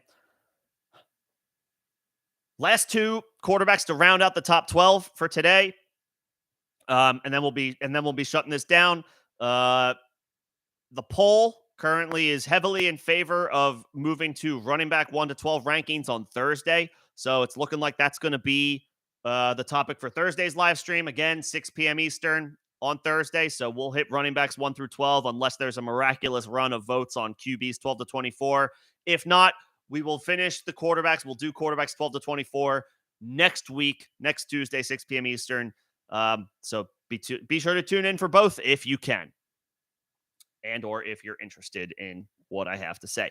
But for today, the last two quarterbacks, QB 11, and just a quick recap: QB 1, Jalen Hurts; QB 2, Josh Allen; QB 3, Patrick Mahomes; QB 4, Justin Fields; QB 5, Joe Burrow; QB 6, Lamar Jackson; QB 7, I have Justin Herbert; QB 8, I have Trevor Lawrence; QB 9, I have Tua Tagovailoa; and QB 10, I have Deshaun Watson.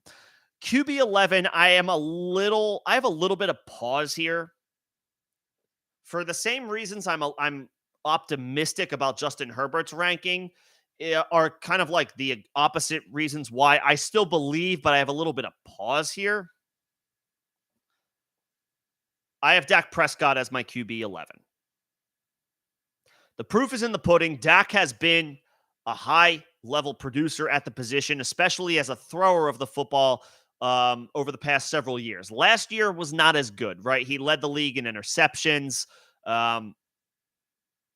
The numbers were down. The overall collection of talent on the offense, specifically the offensive line, was not as strong as it had been in years past. The supporting cast wasn't as good. Again, the Cowboys had to release Amari Cooper because of cap issues ahead of the season. So Dak was missing strong ancillary pieces because Michael Gallup was also still working his way back from the torn ACL suffered in 2021. So he wasn't up to form relative to, needing to fill the gap left by Amari Cooper's production. The Cowboys offense faltered relative to what you can usually expect from them for fantasy purposes. And Dak missed a bunch of time. He missed what? Did he miss 6 games? Or was it 4 games? How many games did he miss last year? 5 games. He missed 5 games. So numbers suffered there as well. So 15 interceptions in 12 games. That's obviously not going to get it done. In most scenarios, that player is not going to be ranked as a top 12 quarterback for fantasy purposes the following year, but the caveats make this a little different of a situation. Dak is perennially, when healthy anyway, because he also missed most of the season in 2020 after he broke his ankle. But you can expect 4,000 plus passing yards. You can expect 30 plus touchdowns across a 16 or 17 game season. The concern here with Dak is in the past 3 seasons, and it's possible it was trending differently this past year, but the rushing upside has gone by the wayside. Earlier in his career, Dak was going 282 on the ground, 6 touchdowns, 350 and 6 touchdowns, 305 and 6 touchdowns, 277 and 3 touchdowns. In 2021, in 16 games, that was down to 146 and 1 touchdown. Now, it went back up to 182 in 12 games in 2022. Still only 1 touchdown on the ground. That's the caveat here. We need to see the rushing production return to form with Dak Prescott before we can rank him any higher than a low-end QB1 for fantasy. The passing upside is there. Michael Gallup is now 2 years removed from the torn ACL, and the team traded for Brandon Cooks in the offseason, who I think is still only Brandon Cooks has been in the NFL for 27 years, but I think he's still only 29 years old. He's not even 30 yet. Brandon Cooks has been alive for 29 years, and he has been in the NFL for 22 of them. I swear to God, he's been in the NFL forever. But he's still only 29, and he's got 6 1,000-yard receiving yards to his name. That is exactly the type of thing that this offense was missing last year. So that should boost Dak. We already know what you're getting in CeeDee Lamb, who is one of the top 3 or 4 receivers in the league. They lose Dalton Schultz in free agency. They seem to like this kid, Jake Ferguson. Jury's out on what he brings to the table from a pass catching perspective. But they have a trio of wide receivers that they can work with again, right? You can work with a wide receiver core of CeeDee Lamb, Brandon Cooks, and a healthy Michael Gallup. They're also, now here's the other thing with Dak that is potentially working in his favor. At least as of right now, I don't know if he's going to be brought back, but the Cowboys released Ezekiel Elliott. That's a lot of touchdowns in short yardage situations that are now up for grabs. And it's possible Dak takes a couple of those back. Even if he takes 2 or 3 or 4, he goes back, he's firmly in the low-end QB1 conversation, and he has the upside to finish in the mid QB1 conversation.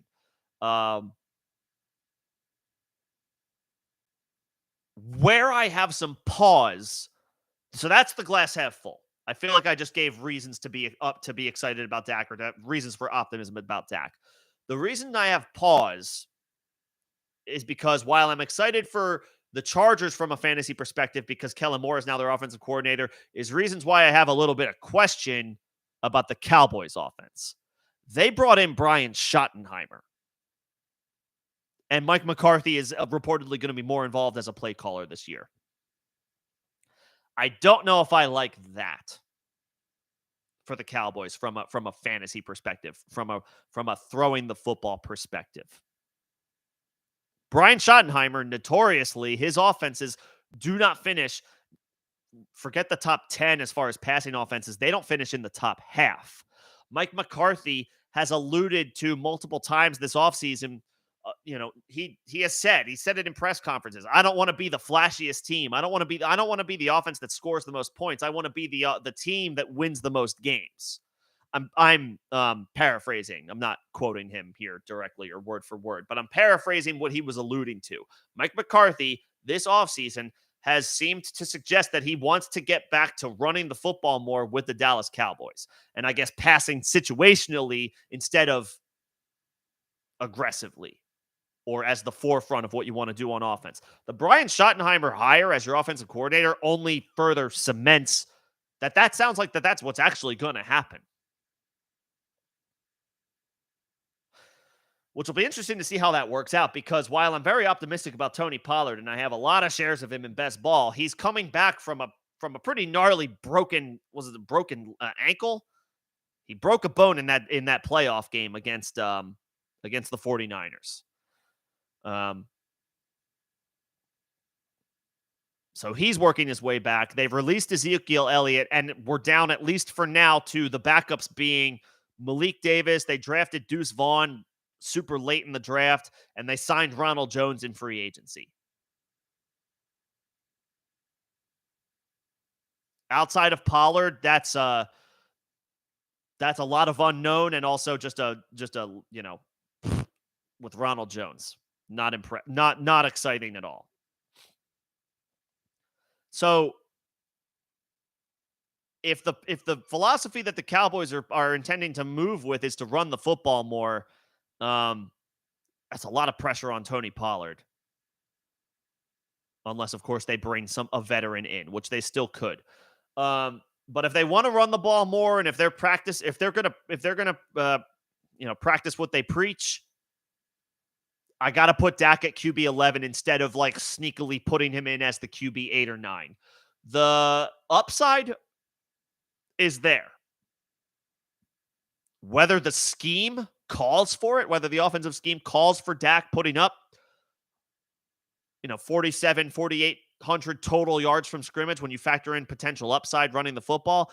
If that can't be maximized because of the offensive scheme, we can't rank Dak higher than a low-end QB1.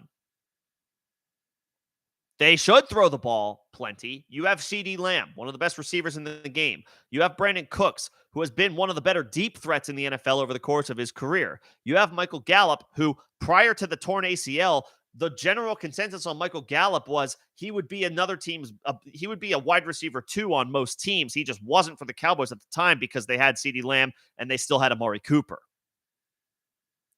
This is a trio of pass catchers that you can work with if you're Dak Prescott. Will the scheme call for it? That remains to be seen, hence why Dak is listed as QB 11 for me.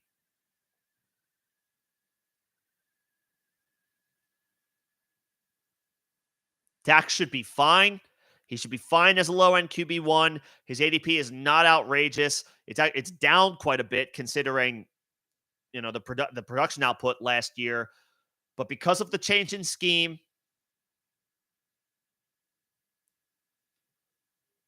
I'm not fading him, but I'm not going out of my way to draft him.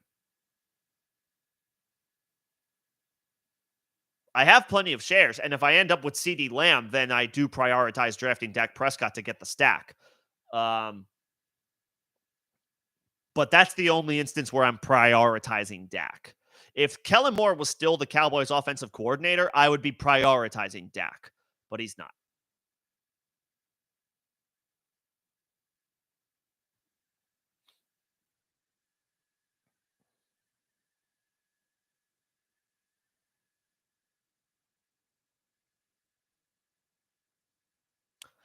To bring things home, Patrick, if you're still in here, I think we're pretty much we're in some pretty decent lockstep, man. This is the guy where I guess the conversation is probably going to fluctuate for a lot of people. But I like the Geno Smith call. That's what I have as my QB 12 as well. Over Daniel Jones, over Kirk Cousins, and this is going to be controversial, but over Anthony Richardson as well, who a lot of people are excited about. I am as well.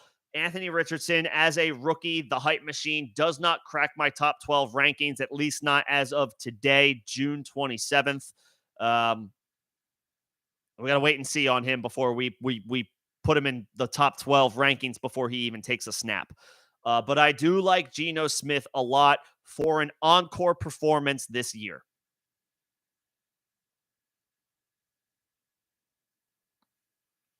When there are tier breaks among players,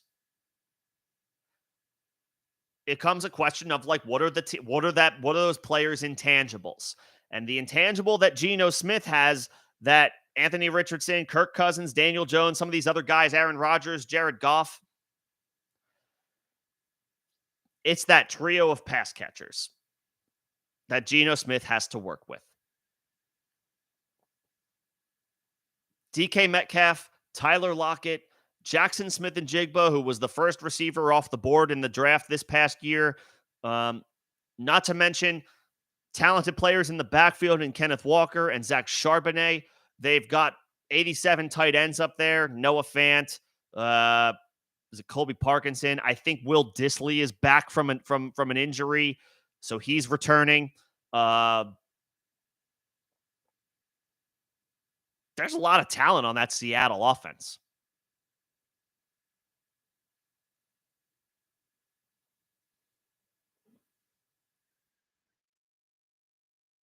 Just needs to just protect the football, which he did pretty well last year. He only had 11 interceptions to 30 touchdowns, 42, almost 4,300 passing yards.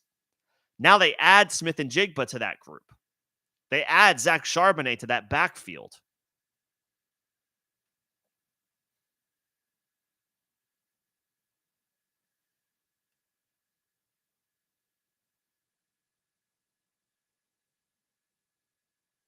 I am going out of my way to draft Geno Smith because with an ADP of around 114 right now in one quarterback leagues, I do think he is a superior value to Daniel Jones, who's going about one and a half spots ahead of him per ADP.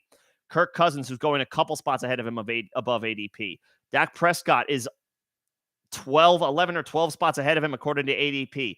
Anthony Richardson, who I'm very excited about. The hype should be real, but he hasn't taken a snap in the NFL yet. He's 14 spots ahead of Geno Smith according to ADP, and he does not have the collection of pass catching talent that Geno Smith does.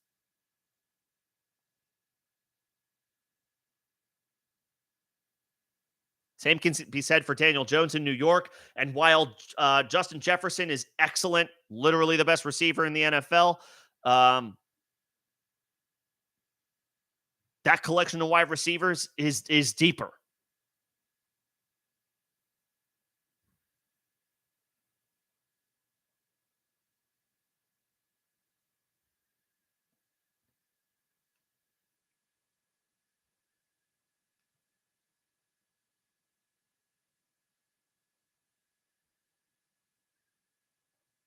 Plus, something that Kirk Cousins is not going to bring to the table, Geno Smith gave you 300 the ball last year.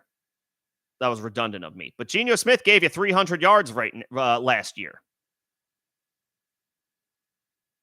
If Geno Smith gives you 350 rushing yards and a couple of scores on the ground, I mean, yeah, easy low-end QB1. He should easily eclipse 4,500 total scrimmage yards again. Seattle wasn't great on offense, specifically stopping the run. Or, excuse me, they weren't particularly good on defense last year, especially stopping the run. If that same trend continues, if they're struggling on defense in a decent NFC West with a difficult schedule, having to play the NFC East as well, I mean, again, the offense is going to have to keep pace. Sometimes all it takes is looking for quarterbacks where the pass catching talent is rock solid, if not really good, and the defense isn't good, which means the offense has to carry, which means they have to stay aggressive. Hashtag analysis. DK Metcalf is a top 10 receiver in the NFL. Tyler Lockett remains criminally underrated every single year.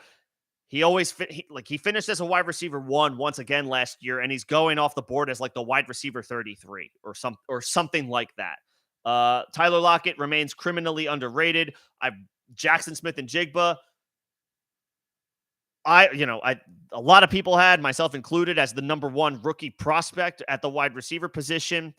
Again, it's well known at this point. It's well documented. He had a 1,600-yard season as a sophomore at Ohio State with Garrett Wilson and Chris Olave on the roster. That's pretty damn good. I have high hopes for Smith and Jigba, despite the fact that, this isn't a Smith and Jigba conversation right now, but his overall ceiling as an individual wide receiver is a little capped because of the landing spot, because of DK Metcalf. And again, Tyler Lockett remains criminally underrated, but he boosts the floor of that passing offense significantly, and it was already pretty solid last year. Almost 4,300 passing yards and 30 touchdowns for Geno Smith. Now they add Smith and Jigba. They add Zach Charbonnet to that backfield. I mean, if Geno can give you 300 yards on the ground, he's going to push for 5,000 scrimmage yards. Maybe it's more like 47 that he finishes with, 47, 4,800. Maybe that's what he finishes with total passing and rushing yards. But if he can give you 300, 350 rushing yards on the ground like he did in 2022, You're only talking about a couple hundred more yards from scrimmage for the season on what should be an improved offense in Geno's second full year as a starter, which means he should be even more comfortable in the situation that he finds himself in. So I like the call, Patrick. I am in fact in lockstep with you on that. On the names in the top 12, just the order of it. That's who I'm rocking with as a low end QB1. Or as my final QB1 to round out the top 12. Geno Smith, a little bit of a take, I guess, because his ADP does not reflect him being a top 12 for the consensus. But I look at Daniel Jones. I look at Kirk. Can you imagine Daniel Jones if Saquon Barkley, in fact, sits out the regular season, or at least a portion of it? I know they traded for Darren Waller, but good God, that would be, I mean, I got to imagine Daniel Jones would be one of the most overdrafted quarterbacks in the NFL if that happens, or in fantasy if that happens. I'm not rooting for it because we want Saquon on the field, but Geno doesn't have these personnel issues in Seattle. And then with Kirk Cousins, he's got a good supporting cast. I mean, Justin Jefferson, top receiver in the game. TJ Hawkinson, top 5 tight end in the game. Jordan Addison, second receiver off the board in the NFL draft, should really add a strong complement to this Vikings offense that they were missing last year. But Kirk Cousins ain't giving you 300 yards on the ground.